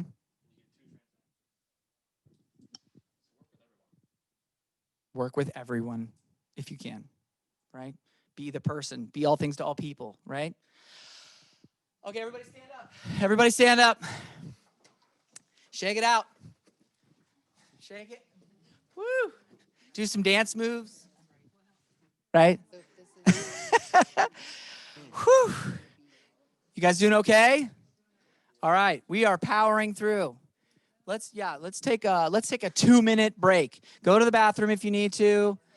Go to the bathroom, but be quick. Be quick.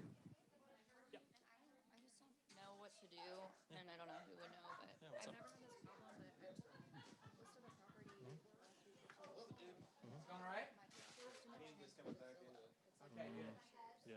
So you can go into, so you can log into Zillow, go to your agent hub. Have you done that before? No, like what's I don't know. Do I have a Zillow login? Okay, so the solution is for you to go into Zillow. You will use your KW team or your KW email or whatever email. I would imagine. You have a Zillow. You online, you guys are welcome to take a potty break too. Number to it. So you go, and then it will automatically I'm always wired. Parents number, which is in Flex, to Zillow, and then you have to go in. When I sleep, though, I sleep. Drives my wife crazy. No, but I pass out and I'm out cold. It takes a lot to wake me up. Yeah.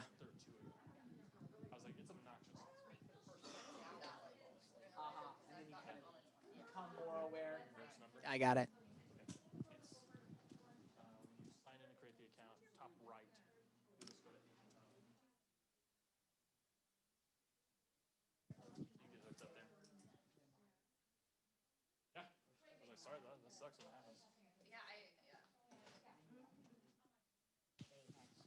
We've reached the last hour. We got one more hour to cover the rest. How is this? This is fine. This is fun. No, I appreciate you being in here. This is fun. I just want them to listen. One of them things is listen. I want to show them a screenshot of my bank account 2 years ago and a screenshot of it now. This is it. This is it. That's why I showed that graph. Did you see that graph? I was like, this is what I'm not that great. I'm horrible at spelling. I'm ADD and I'm dyslexic. This possible? I know.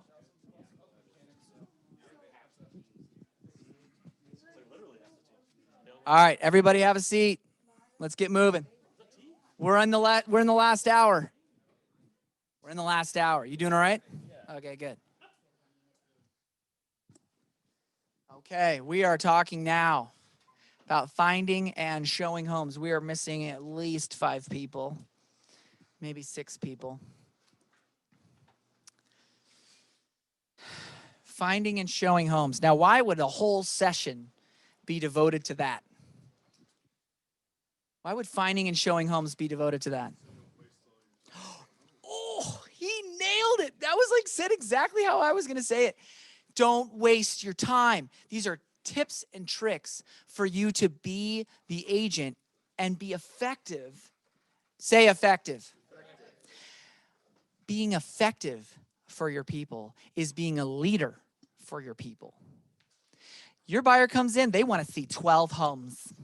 I want to see this one, and we'll just go through the whole list. And they go, whoa, whoa, whoa, whoa, whoa, whoa, whoa. First of all, most of these are off the market already. What? We're in a hot market right now. Literally 4 of these are totally went into contract like 3 days ago. You pull up their whole list on the MLS. You sit down with them first. You go over it together. And guess what? You start canceling them off out of the 12 they brought or the 15 that they want to go see. And you get it down to 5 at the most. Because you've probably seen a lot of these homes, hopefully. And your daily 10-4 exercise that we're going to talk about, part of the daily 10-4 is seeing 10 homes a week. You must see a minimum of 10 homes a week. Guess what? You guys have a lot more inventory than California. Crazy, I know, but that is literally you have less. You have a higher absorption rate, which means that the more homes that come on the market, the more of them sell. So you have a very high absorption rate, higher than what we have in California. But the amount of inventory is 16 times ours. So you can go out and show or look at or see a lot of homes. And I would advise you going and looking at homes that have been on the market for a while. I wonder why. Probably because they're overpriced, they've got some major problem, or they need a lot of work, or they're just marketed not very well, right? Some boutique brokers that has no power whatsoever to market the heck out of it, like Keller Williams does, right? Truly. Or like a for sale by owner. But you go out and you see all these homes, you get a really good feel. You can walk in a home, without knowing the price, you can probably gauge it really accurately. Just walking in, right, Blake? It is a great party trick. Oh, we used to do this thing called pick of tour on our team. So we'd go out on Tuesday. Every Tuesday, we'd go to the MLS meeting where we all get together. All the new homes that have come on the market that are pitchable will be pitched by the realtor in front of the 200 plus realtors that came to the meeting. And we'd all go out in a caravan and we'd all go see as many homes as we could within the 2 or 3 hours, 4 hours that it was open. And you'd walk in and we'd go, all right, I'm guessing 580. And then you go to the price, 590. And you're like, oh, a little overpriced. Okay. Okay. And then you go to the next one and you're like, ooh, this is like a 1.6. And oh no, that's a nicer pool. I'd say 1.7. Price, 1.7. You can get really good at it. People that have been in the business for 10 years or more doing a substantial amount of business, dude, you can rock it at this. And it's fun. It is fun. And your friends will like quizzing you. So like, I didn't Oh, yeah. get into the house, but like, if you're like, hey, just pick a house on Zillow and tell me what it is and where it's at. But the next time you see them, like, hey, you think you can do it again? Yeah. Yeah. You win. Like if you're nailing what Zillow said, well, also Zillow, but whatever. You're an authority. Like all you have to do is prove that you're an authority to them once. Yeah, I like that. And you're not using your mic. Sorry, guys. All right. So listen to this. I want to give you one of the biggest, greatest tools that our office specifically, not every Keller Williams office even does this. Our internal Facebook page is outrageously valuable. You're hearing about things that are coming on the market. You're hearing about what people are looking for. If you take a note of that, I make a spreadsheet, and I no longer do this because I'm not there at those MLS meetings, but I literally have my favorite lender take notes for me and my team. Just one of the values of my awesome lenders is I'll make them take a note of those MLS meetings, the ones I can't attend, and they'll send me a whole freaking data sheet that talks about all the listings that are coming up, what they are, because they're talking about it at the MLS meetings. They're saying, hey, I have a 4-3 coming up, 2 acres on this side of town. It's going to be kind of in between this street and this street, and it's got a barn, and it has a one of those lifts in the garage. And I go, oh, like sometimes there's those, those clients just ding, oh my gosh, we got the lift buyer, right? And we're like, you line them up, right? And so I get this great itemized list that I just automatically have all the time. See, she had that lift buyer. That was it. She just ran out of the meeting right now. Keeping an itemized list, guess what? If I'm at an open house and let's say he comes in, he's this buyer, and I'm like, hey, I'm so glad to have met you, great job. And I go, I have a list. Let's say I haven't gotten his contact information. Let's say I've asked for it even. And I go, hey, it was Blake, right? Yeah. Not Brian, sorry. I have a list of everything that's about to hit the market that isn't on the MLS. It's not on any of the websites you're looking at. You're probably a Zillow user, huh? I know, shame. Well, I have a list of everything that's coming up that isn't even on yet. It's got like, at least 15 to 20 homes on it. Would you like that list? Yeah. I bet. Yeah. Okay, cool. Let me text it to you. What's your best number? Right? I can't even tell you. It's probably 90%. Maybe even higher, 90 to 95% of people, I'm able to get their contact information because I can text them that list that either I have digitally in a spreadsheet or I took a picture of from an actual data page, right? And if they're serious and they're actually in the market, they want those things because Yes. they know how fast it's moving. Right.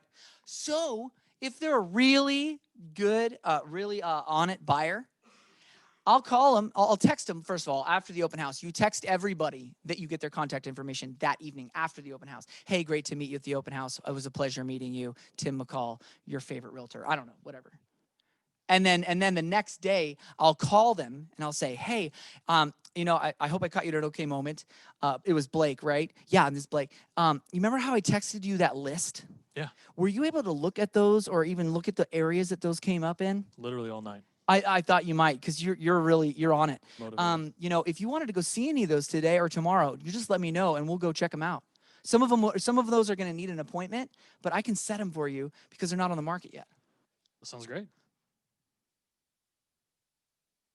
You have to be a matchmaker.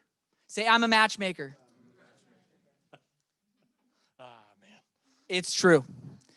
And you're going to be so happy. I hate this photo. Isn't it cheesy as hell? Oh my gosh, this guy looks like the cheesiest car salesman I've ever seen. Look, he's even got the keys. Well, it's like the reason he has the keys here is so that he doesn't lose them while he's showing the house. Oh my gosh. And don't go around and notice the fridge. And over here is the bonus room. Don't show houses. Let them experience the house. Let them kind of lead you around. Or if they've got kids with them, which they will a lot of times, you create cool things for the kids to do so that the parents can actually have a freaking free moment to go actually look at the house so that you're not forgetting which house is which. I have kids count doorknobs. I go, all right, Johnny and Sally, come here. I got a job for you guys. And they're like, okay, what is it? And I go, okay, you guys are gonna count how many doorknobs there are in this house. And if you get the right number, I have a treat for you. Oh my gosh. The parents are like, are you an angel? And I go, yes. And then the kids come up and then they like run around. Guess what? They always get the right number. And I go, is it okay if I give them candy? And they're like, oh yes, of course, you know, blah, blah. No, they don't. Okay, I have the gluten-free. Do you guys get this? There are ways to make this fun. There are ways to make this unique. And there's tons of it in this class. Every time you're going to learn great tips and tricks. Making and receiving offers. Now, here's a big one.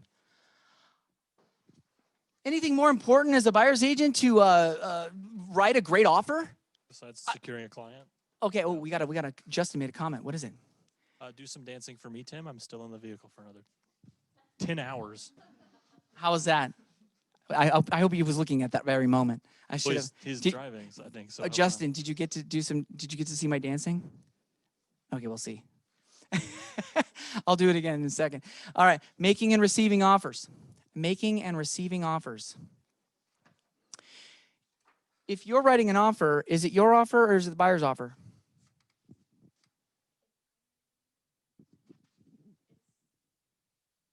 You're helping a client write an offer.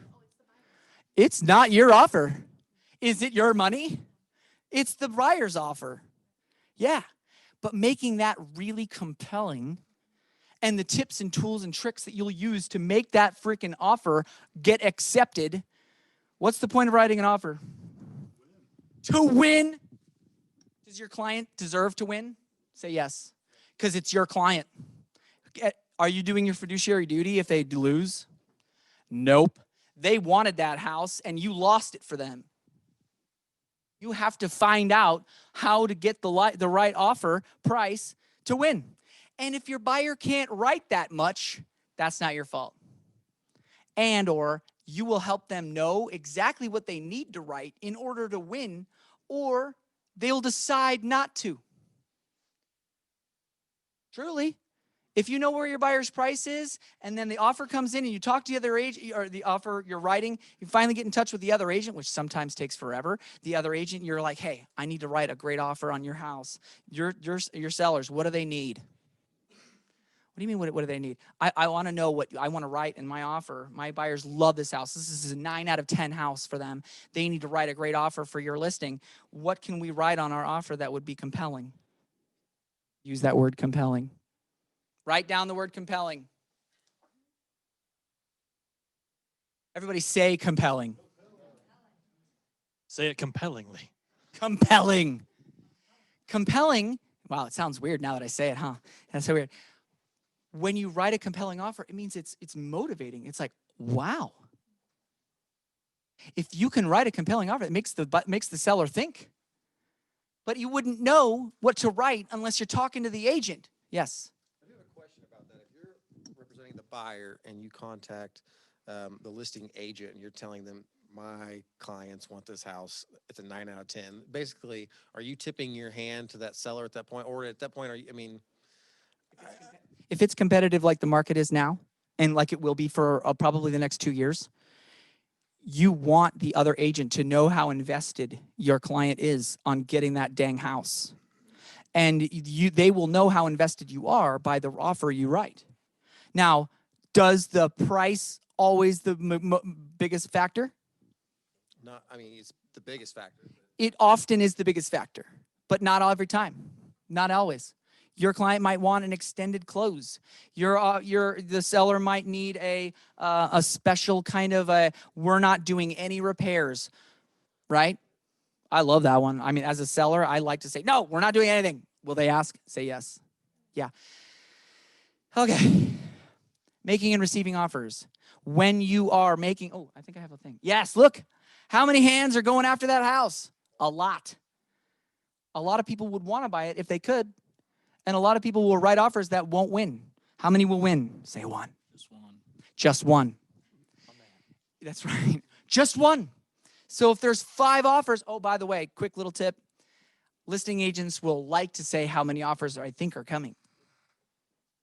Listing agents will say, I've heard of 7 offers that are coming in. I've heard of 7.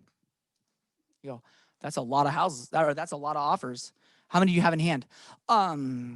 Well, are you writing? They'll try to change the subject. Yep. They don't have any in hand. I say a rule of thumb around that is that for every 4 offers you hear about, you're getting 1. I don't know what it is like here, but in California, that tends to be. Agents that are not very successful like to appear that they are. They're like, oh, my buyers are so excited and so happy about this house. They really want to write. Oh my gosh, we're meeting tonight. We're gonna go put together an offer. They're so excited because they haven't written an offer in like freaking 6 months. Right? That's so true. It's so true. They're so excited. They're like, oh my gosh, my buyer showed interest. I'm going to write an offer. I'm going to write an offer. And then they call the agent just to let them know it's coming. And guess what? It's not coming. You all are going to be there where you're going to be representing a buyer who showed so much interest when you were showing them property. And then they went home and talked about it. And they're like, we slept on it. And that backyard is just,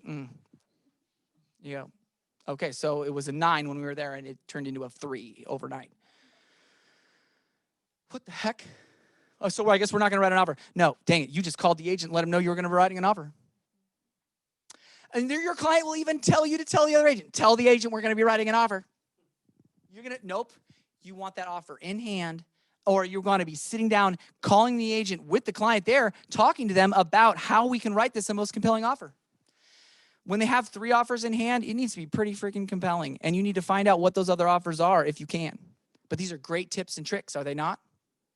I want my buyer to know when you're making and receiving offers, or if you're a listing agent. If you're the listing agent, when I get a call from an agent like Blake, let's say, he calls me and says, hey, Tim, great listing on 123 Main Street. My buyers are really interested. How many offers you got? I go, I got 3 in hand, but I've heard about 2 others. But I don't know about those. We all know how that goes, huh, Blake? Yeah. Okay. So he goes, all right, well, I'm putting together an offer. What can I put together? Right? And I go, well, what are you thinking? It's this question battle. He goes, what do I need to write in order to win? If he's smart. And I'll be like, ooh, nice one, Blake. Hang on, say that one more time. Because literally, yes, to say it one more time. Yeah. What do I need to write in order to win?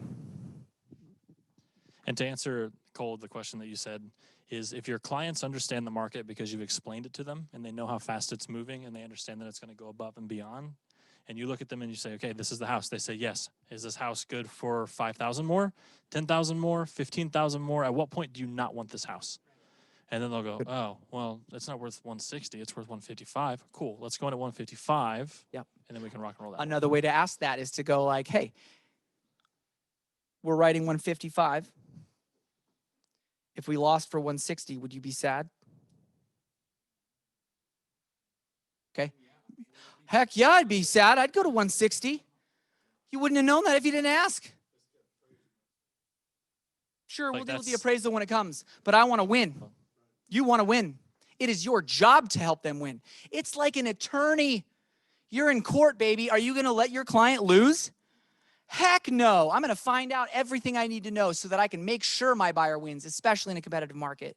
Because if you bring what it takes to win that offer, if you can figure it out and you say this is what it takes to win, do you want to play or not? It's still their call. Great. They still get to decide. Great quote.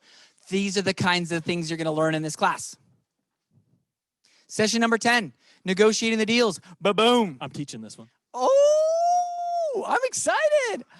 I might have to sit in. I'm going to learn some things. Everybody's got great negotiating tactics. Everybody say negotiating. Negotiating. How many of you guys are professional negotiators?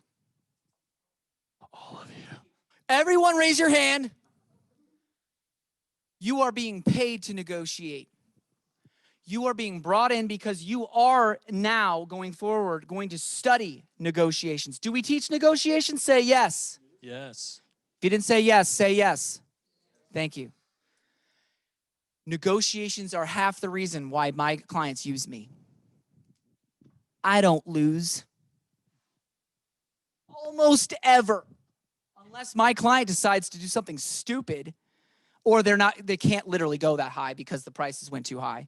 That's out of my control. But if it's in my control, I'm going to control it. Does that make sense? You want me as your buyer's agent. You want me as your listing agent. I would crush it for all of you. You are my clients, and I'm trying to teach you now how to wield the weapon of negotiations. Because guess what? Most agents suck. No, really. No, they do. I'm saying 90% of realtors suck. They're horrible at it. They've not been trained. They don't want to learn. They're not learning based. They're not being purposeful. They've never been taught. Or if they've been taught wrong. But guess what? It is your job, almost like a wedding coordinator. He's a wedding coordinator for the buyer. I'm the wedding coordinator for the seller. Guess what? We want a marriage. Treat the other agent on the other end like a partner to help your clients get that sucker done. Man, you want to talk about negotiating? Get out of the way. The ego of the agent is half the reason. I would say maybe 2/3 of the reason why the deal falls apart. 90%. 90% is the agent's ego. And one of the reasons I'm even being a team leader. I don't need to do this. But guess what? I'm very passionate about making good agents do a great job for good clients. All clients need a great agent, unless you're a total dip, right? Clients need a great agent, and I want to make as many great agents as possible, and that's why we're in this room. That's why Ignite is created. Ignite, I wish existed when I first got in the market. Luckily, I had my mom who had been in it for a little while, right? But this is what it takes. So we're going to talk about negotiating the deal. We're going to talk about other stuff, but I'm also going to show you guys in the contract what gives you legs up. So this is not a how do you negotiate. I'm going to sit here and tell you my opinion and what you should do and what you shouldn't do. So I'm going to break down in the contract, if you do this, this is the advantage it gives you here. If you don't do this, this is where this goes. Because if you know the contract really well and you understand how to negotiate, you will not lose. Like when you said I don't lose, I've lost 2 multiple offer situations in 2.5 years, and the first one devastated me. Right, it does. It does. It does devastate you when you lose. It's awful. It's horrible. And guess what? Your client feels worse. And you don't want that feeling. I have literally had that happen. I think it was my 2nd year in the business, and my client like ripped me a new one because I was young, right? Right? And he trusted that I could do it, and I failed. I think it was something like I missed the deadline for the offers to get in, and they literally had it in their hand, and they were at the negotiating table with their clients with the multiple offers. It came in while they were doing it, but because it didn't come in because of the stated thing, they wouldn't present it. Kill me. They lost their dream house. You'll never forget it. You'll never forget it. And with negotiating the deal, like that's on the listing and the buy side. So especially with you guys being new, there are going to be agents that try and flex on you guys because that's what, I mean, I would do it too, because if I can get my clients what I need, that's literally what they're hiring me for, right? But if you know the contract and some of these tricks, you can hold their feet to the fire, because if they go, hey, this is how this is working, you're like, whoa, whoa, whoa, whoa, whoa. No. There's a thing called a contract, and it says right here in writing, totally backed up by the law. Which one do you want to go with? Just what you're telling me right now, or what it says? Because what it says is way more powerful than what you're telling me. Oh, yeah. It's huge. I love that they're like that. Both Blake and Brian are masters at this. I've watched you guys talk about it. I've heard you guys speak when you guys are talking in your group. It is so great, their knowledge of the contract. It's like knowing how to wield the weapons of real estate. If I've got a sword and you've got a spear, which one's better for that moment? How well he knows his spear and how well I know my sword. Am I right? So how many different weapons are there? There are lots. And each checkbox is like a different weapon. Truly, it's kind of cool. All right. There it is. I put that up there. I found this image. I was like, there you go. That's perfect representation of negotiations. It is a puzzle. And when it fits together, you get paid. Everybody walks away happy. You've got a client for life. You've got an agent on the other end who appreciates you. It's like, whew, Whew, high five, baby. Man, let's go do another one, shall we? When you do another great, do a great agent, when you're with a great agent, you want to do it again. We'd work well together. We'd work well together. We'd work well together. You're awesome. I appreciate you. And I do it again, all to all of you.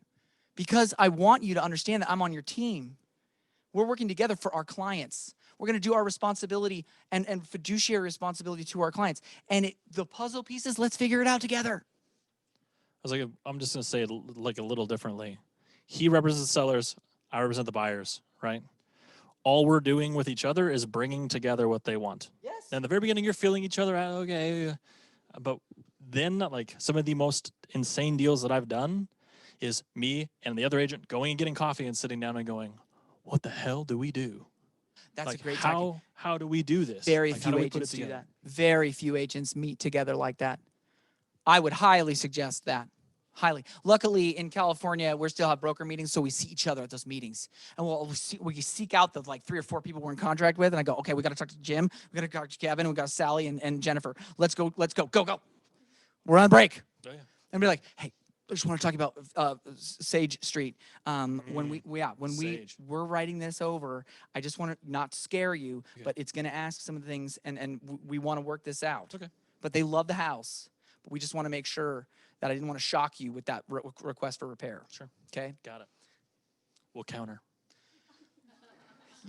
Thank you. We'll counter. Is counter bad? Say no. Counter's great. Means you're still working. It's when you get a cancellation. That sucks, right? And I can't even tell you how many times I will have to coach another agent on the other end. Be like, wait, you're canceling. What happened? Oh, they just called me and they said they want to cancel. What happened? I'm talking to the other agent. I'm finding out things, and they go, well, they just called. I'm like, well, did you ask them anything? Did, like, their brother die? Like, what happened? Is there just an emotional breakdown? Did they find out they're in, like, major... Are they out of the market? Are they not going to buy anything? I want to find out what happened. Because you can't just leave. You Can't just leave. You don't get to just walk away. Most times. Most times. Well, you can. But I would say there is ways around some of the some of the objections we get. I had one of the best sales I've ever had. Literally, I think it was a $3 million property. Best sale I've ever had, almost. Lovely people. They called me from a sign. Just call a sign call.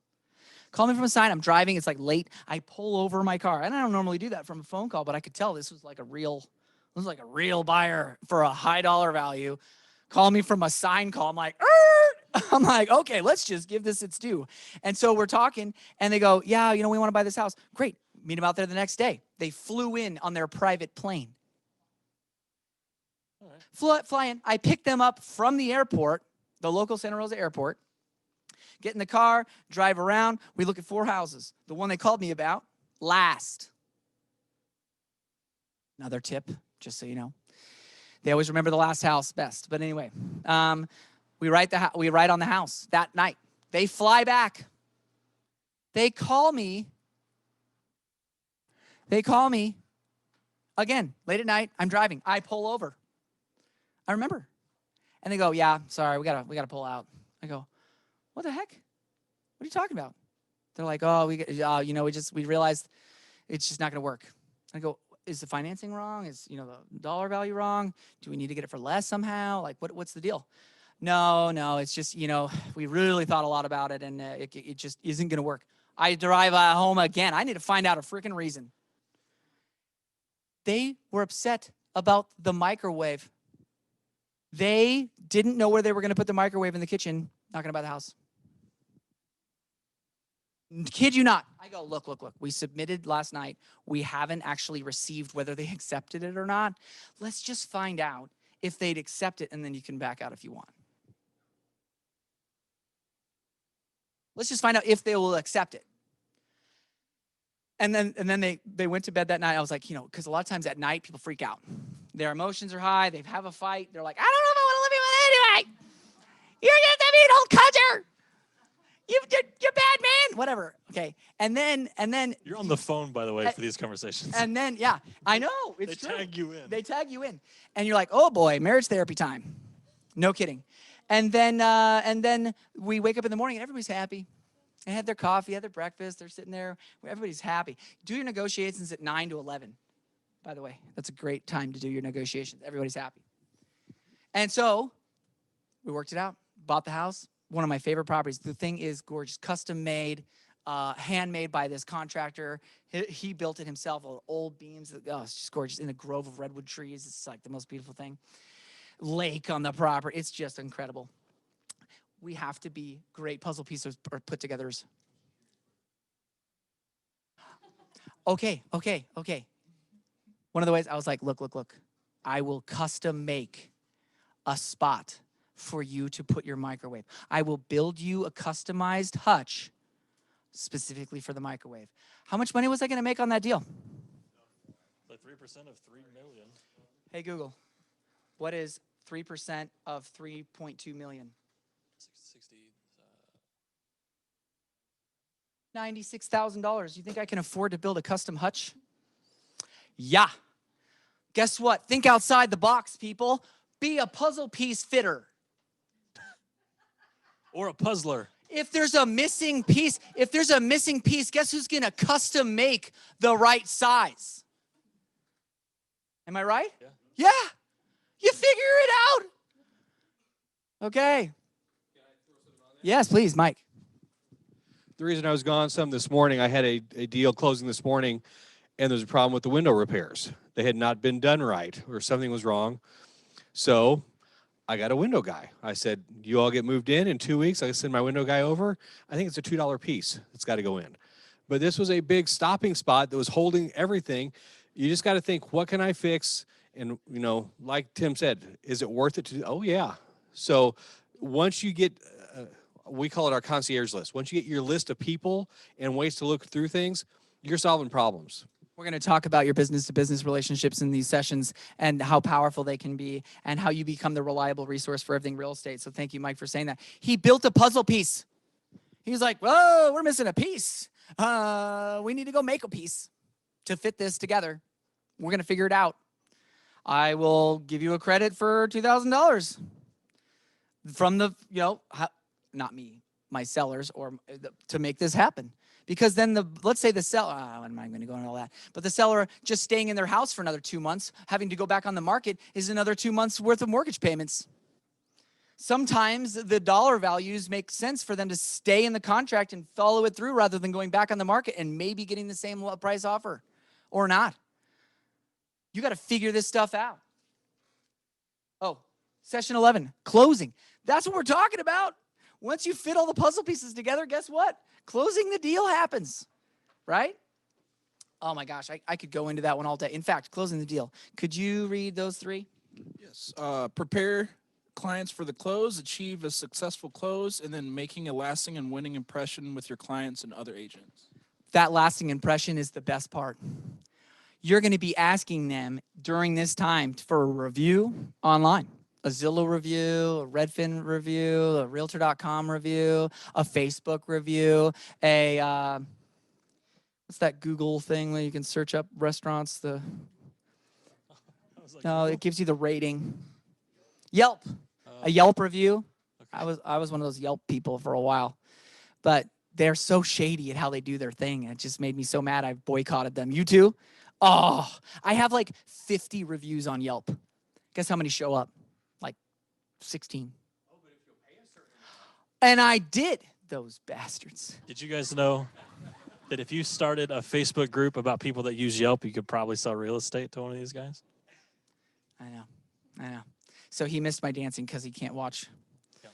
Okay, well, maybe later, Justin. All right, so there's processes, and you want to seek optimization. Seeking optimization in the processes that you'll be taught in this class throughout the entire time. This class is about telling what all is in there. So you know exactly how much value is in here and who's going to be teaching it to you. But it's up to you to be accountable and to have the right heart and drive to figure out your big why enough to go do it, because it's going to be painstaking. It's going to feel like homework. It's going to feel like you're back in college again or something. But guess what? You get paid at this college instead of paying out. How about that? Do you remember writing big dissertation reports in college or high school? It's like some 60-page report for the end of the year for your psychology class or whatever, and you're like, ugh. Imagine you got paid 60 grand to turn that thing in. I think I'd make that a great report. I think I'd actually do that. I was actually thinking how cool it would be if they actually had part of our school fund goes into an account during school. But anyway, it's a whole nother thing. Session 12, ignition, blasting off. Go ahead and go to that one. Would you read that one? Get and stay focused. Know your numbers. Keep yourself accountable to your goals. Prepare for your business future. Prepare for your business future. You mean like planning? You mean like bringing the future into the present so that we can do something about it now? Yeah. Amazing. Say I'm all in, Tim. Thank you. So what does blast off? What does blast off mean? Going for it. Okay, but blast off. What do you think of? Thank you. A rocket. You even raised your hand. You're so proper. I appreciate you. Okay, blast off. A rocket. How much planning goes into the launch of a rocket? A lot. How much money goes into the time of launching a rocket? Say billions. Okay, do you want to be a little rocket? Do you want to be like a rocket? Or do you want to be like a rocket into space? How was that sound effect? That was pretty good. That was pretty good. My ears are ringing for some reason. Dude, whoever was listening online right now was like, oh my God, that was so loud. Okay. Do you see how passionate I am about this? Okay. So getting the most out of Ignite, your action reveal. Blake and Brian are going to be looking at your action reveal. Remember that my KW and logging in to put in my tracker so we know how many actual activities we did? But what are those activities? So we did your big why. We counted your monetary goal. For every day you don't lead generate, 90 days later, you can expect no money. You don't want this to happen. Imagine how simple that is. Okay. And discussion questions on page 28. Go there.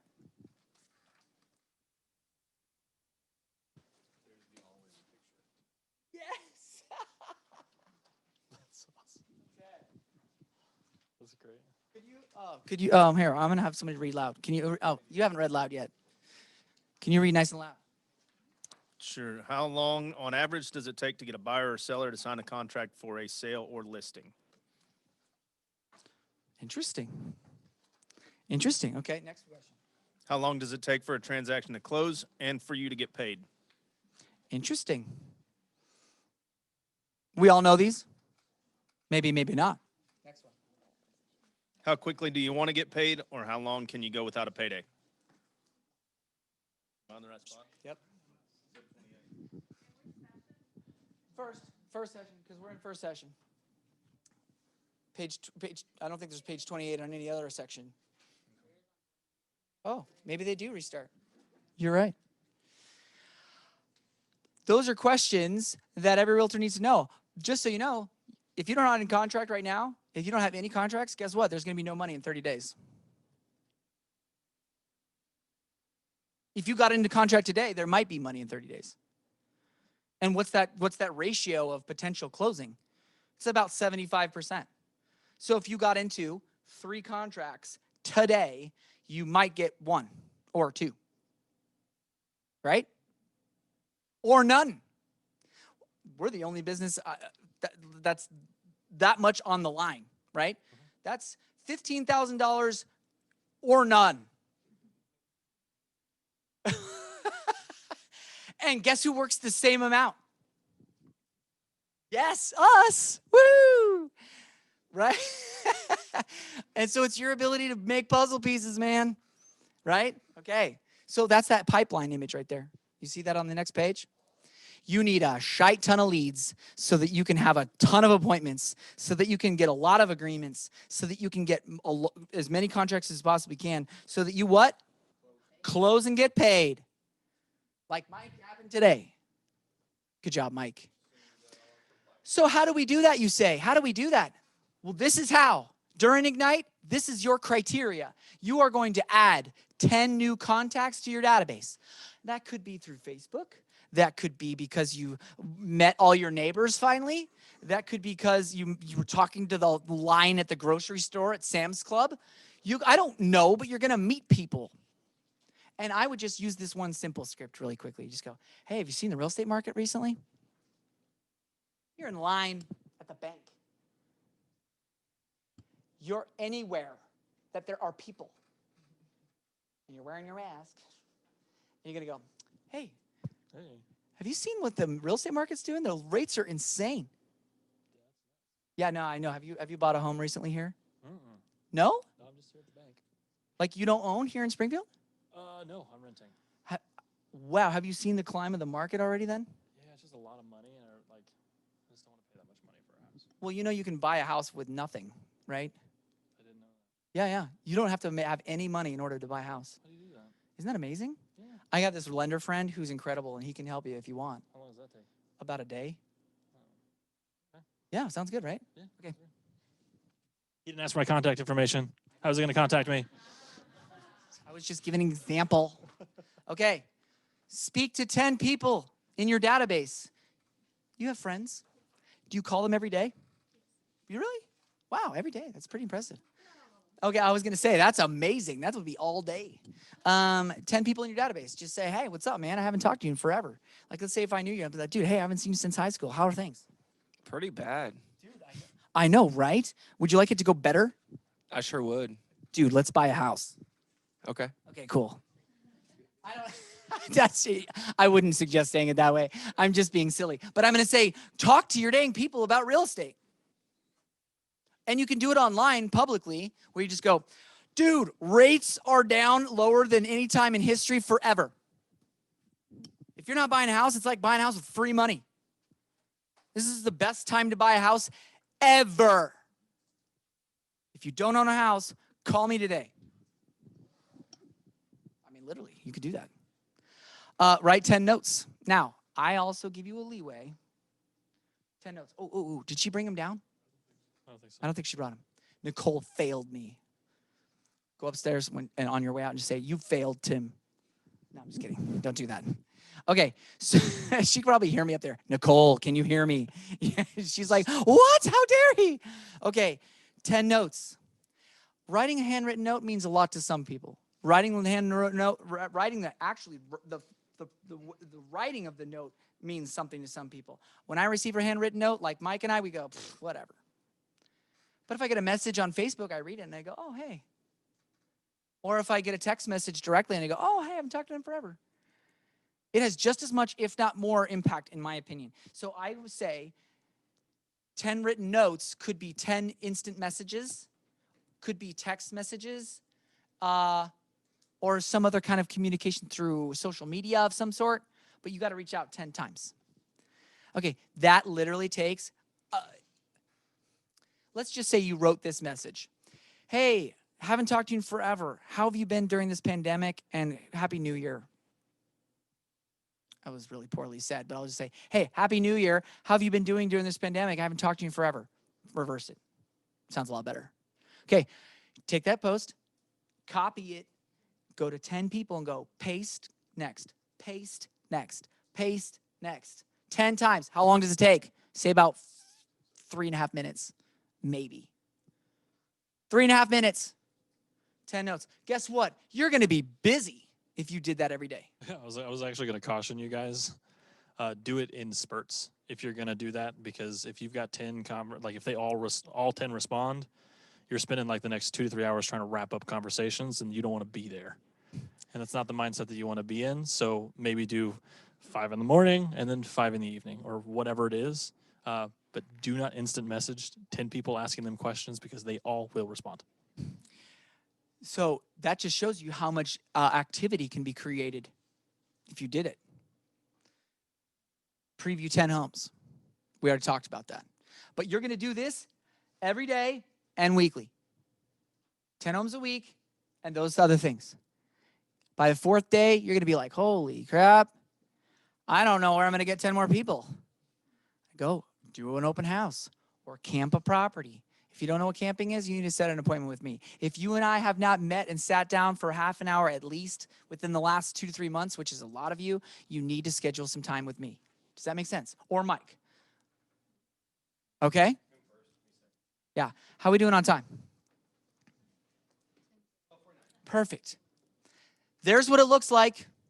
So if you're online, that's what it looks like.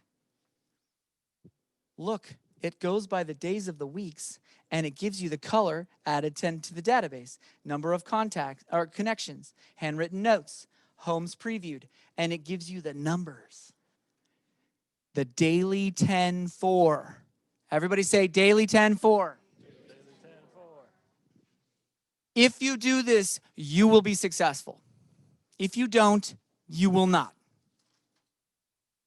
You've already kind of been doing it, though. Wouldn't you agree? Because it's okay. This tracks it. But remember, how long does it take to fill it out? How long does it take to fill it out? It's about maybe 3 minutes, maybe. Not long, right? So most of these tasks only take between 3 and 5 minutes, but it's doing them. But I guarantee you, you're sitting in this room. Next week, I'm not going to be here. You will be. Maybe. Or maybe you're Brian. Oh, 2 days. Sorry. When I normally teach Ignite, it's once a week. But in here, I actually really like what they're doing, which is 3 days a week, right? Yes. And I'll be here at the end. And so I'll be here on the 12th session. So we'll see how many of you will be in the room still. Because that's the level of accountability, right? Because I want your success. And I can't want it more than you do. And oftentimes I want it more than you do. That sucks. I don't want to be that. So I want you to follow through. Can you guys say, I'm going to follow through? All right. So there are tons of scripts in your packet. So like we were talking about, going through your packet, there's lots of little fun scripts in there. You're welcome to go through the pages we missed. All top agents use scripts. We do. We learned them over time, or we saw it in as an example. Yes, Mike, do it. I'll use it the same. Go ahead. Okay. Scripts are one way to move from E to P. Scripts and practicing them is not natural. Am I right? So what does P mean? It's being purposeful and doing what's unnatural, which means to practice what to say when things go wrong. Your buyer says, I want all of these fixed before I'm going into the house. I will not buy this house unless all these things are done for me. How many times have we had that? Okay, actually, go, do your thing. Yes. Pretend it's October 31st. He's at his house. I'm outside in my costume. Ding dong. No, who's at the door? Trick or treat. Oh. Here you go. Thanks. That was a script. A script is just saying something that elicits a response. But trick or treats are a script. It's October 31st, people. It's Halloween. Oh. There you go. Okay, so trick or treat, the children were told to do that. Go to the door and say that. And the kids went up and said that, and what happened? Candy. Positive reinforcement. Right? But that's all scripting is rehearsing and knowing in your mind what you need to say at the right time. Yep. And you make it your own so it doesn't sound like you're reading something, but it's just already knowing what to say when it comes up. Yep. I was anti-scripts because I was like, this is so stupid but you literally have them and it's what you're saying right now currently. And you know what's insane? Your naturals, I shouldn't say not yours. The seller and the buyer, their personal motives and their ideas of like what's happening during the buying and selling transaction, they have internal scripts happening based from emotion, okay? Positive or negative, that are going to be better than you automatically. So you have to be better than their emotions to win. Anybody bought furniture recently?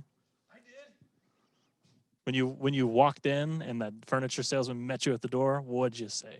He said, "Hey, how are you doing? Welcome to Hank's." What did I say? Yeah, is there anything I can help you with? I said, Jamie's my guy. Where's Jamie?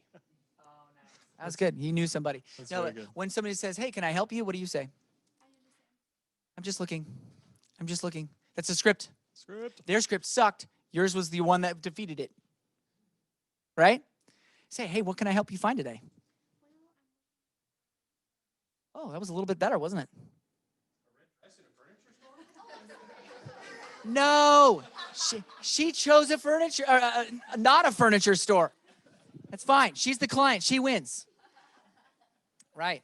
So you get to choose how you say things, and you get to choose how to practice things in order to overcome some of the natural objections that people say all the time. Bold is really good at this. Does anybody answer like, "Hey, Andrew," and they're like, "Good"? Yes. Good. You're just automatically saying it like it's so scripted. Yeah. Everything is so scripted. Yeah. How are you? Good. Thanks. Right. Yeah. So scripts are just a massive piece, and we will eventually do script battles where you guys tell me, or you tell the person up here what objection you're getting, and then I'll overcome it or whatever. Any of you guys have a current one? Like a big old gnarly objection, or a thing that kills your deals, or whatever. You can do one right now. What was that? Where is she? Let's talk. Okay, when is she awake? Okay, cool. Can we schedule a call at 7? Perfect. I'd love to hear. I'd love to hear what her thoughts are. I'd love to. I know. Wow, dude, you need to see a therapist. No. Okay, I like that. It's good. But remember, you work your way to the next step. It's all about getting to the next step. It's not about judging anyone. It's not about like ridiculing anyone. It's more of just like, let's hear out. Let's draw out the concerns or fears or negatives. Anything. Yeah. Yes. Yeah, let's hear it. Oh, here, let me give you the mic. Hold on. So my current clients, I have the buyers on this thing. I took them to see a house. They wanted to see it. I didn't have them under agency. They said, well, we feel really bad because we were working with this other agent in town, but we didn't sign papers with her, and she got in an accident. I said, I'll send her a referral. That's simple. Make them happy. Give them what they want. They wanted the agent to be compensated. So I called the agent and I said, hey, send me a referral agreement and I'll sign it. I had a listing appointment, and they said, well, we're gonna go back and think about it because we don't want to let the other agents know that we're not choosing them. And I was like, I totally understand. I'll take care of that. I'll let them know that they didn't get it.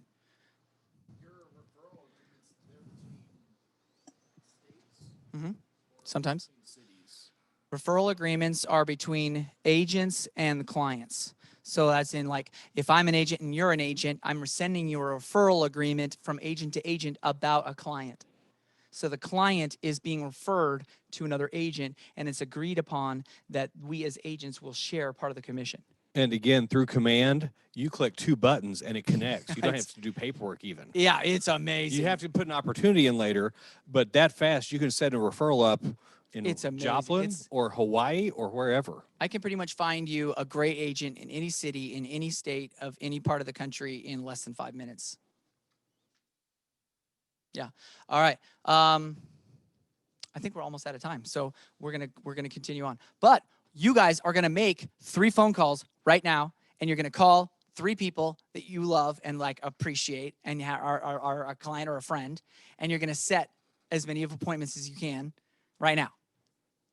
So you're gonna pick up your phone. I know, scary. Oh no, we have to call somebody. You're realtors. Get over it. You're going to call your friend, and you're just going to go, hey, dude, haven't talked to you in forever. Or, hey, oh my gosh, we haven't gotten together and done our nails like we used to all the time. Let's go out. Let's do it. Stop you. Okay, so you guys think of maybe 3 people that you haven't talked to in a while, a friend, a past client, could be maybe their year anniversary. Say, hey, it's been a year since you bought your house. Let's go out and celebrate. Or what have you guys done this, recently? You're going to make 3 calls. And you could share their app.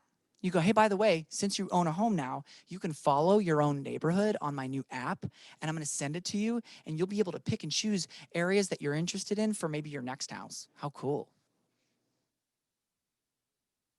Oh, stop it. Yeah. Or like, hey, I want to get together and we need to talk about your real estate goals for 2021 because I know you bought 3 years ago. I think you're probably about right to make your first big investment, don't you think?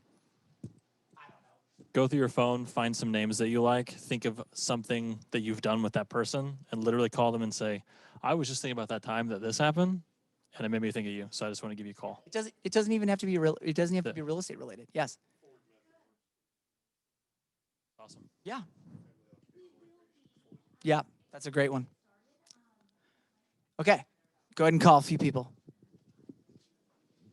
You can move, you can kind of work your way around. There's a safe over there.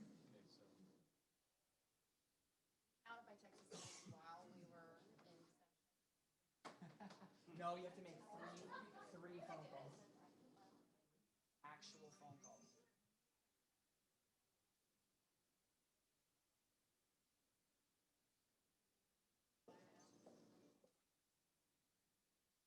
I was wondering if I could.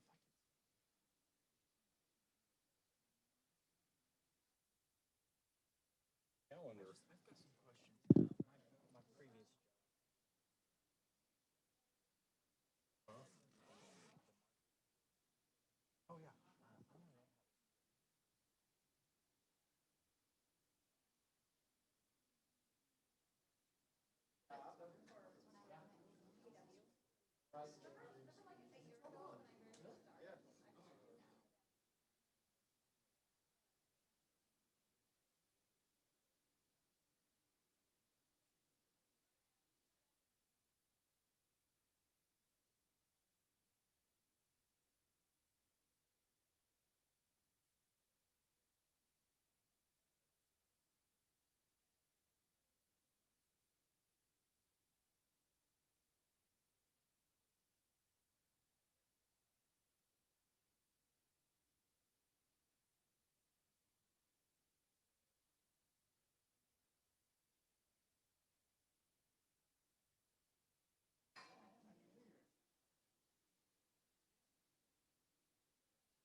All right.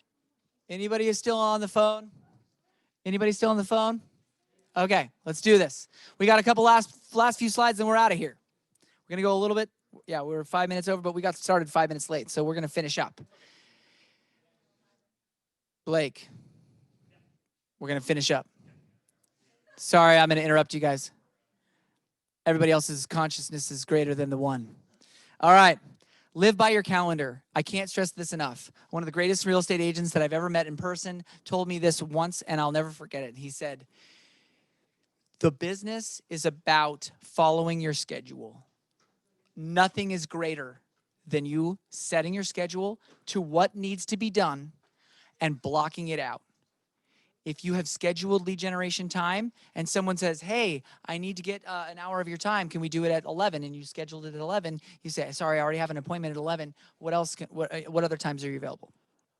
You block your time and you protect that block no matter what. And you enlist support. You get your wife, you get your husband, you get your kids, you get people to know that this is a new schedule for you and you are not going to break it because this means a whole new life for them.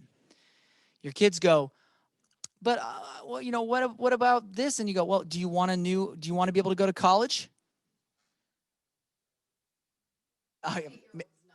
Okay, right? Or you say, okay, did you want that phone? Or I don't know what you're.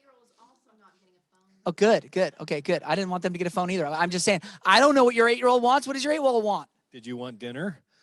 Do you want presents at Christmas? Do you want to have a nice birthday party? I thought so. Get the frick out of my way. I don't think you say that. But anyway, you understand what I'm saying. Enlist support. Get the people around you that love you, that care about you, that are also in part of your life, and say, this is my new schedule. I have created it for what I need to do in order to be successful in this business. I'm going to follow it. I need your help. If you see me not doing what's on my schedule, I give you permission to say, hey, shouldn't you be doing lead gen time right now? It says you're supposed to do lead gen time right now. Shoot. Accountability. Right? So right now, you're going to break up into threes. You three, you three, you three, and you, let's see, you three, and you. He's not here right now, but you three. Okay. Cool. You're going to exchange each other's information right now, and you are an accountability group. Oh, perfect. Okay, good. If you're online, which I hope you are, you three online right now are an accountability group. So exchange each other's information, either on the chat or individually, if you know, put each other's phone numbers maybe, or text each other, or direct message, because you can individually message each other on Zoom, and create the accountability group.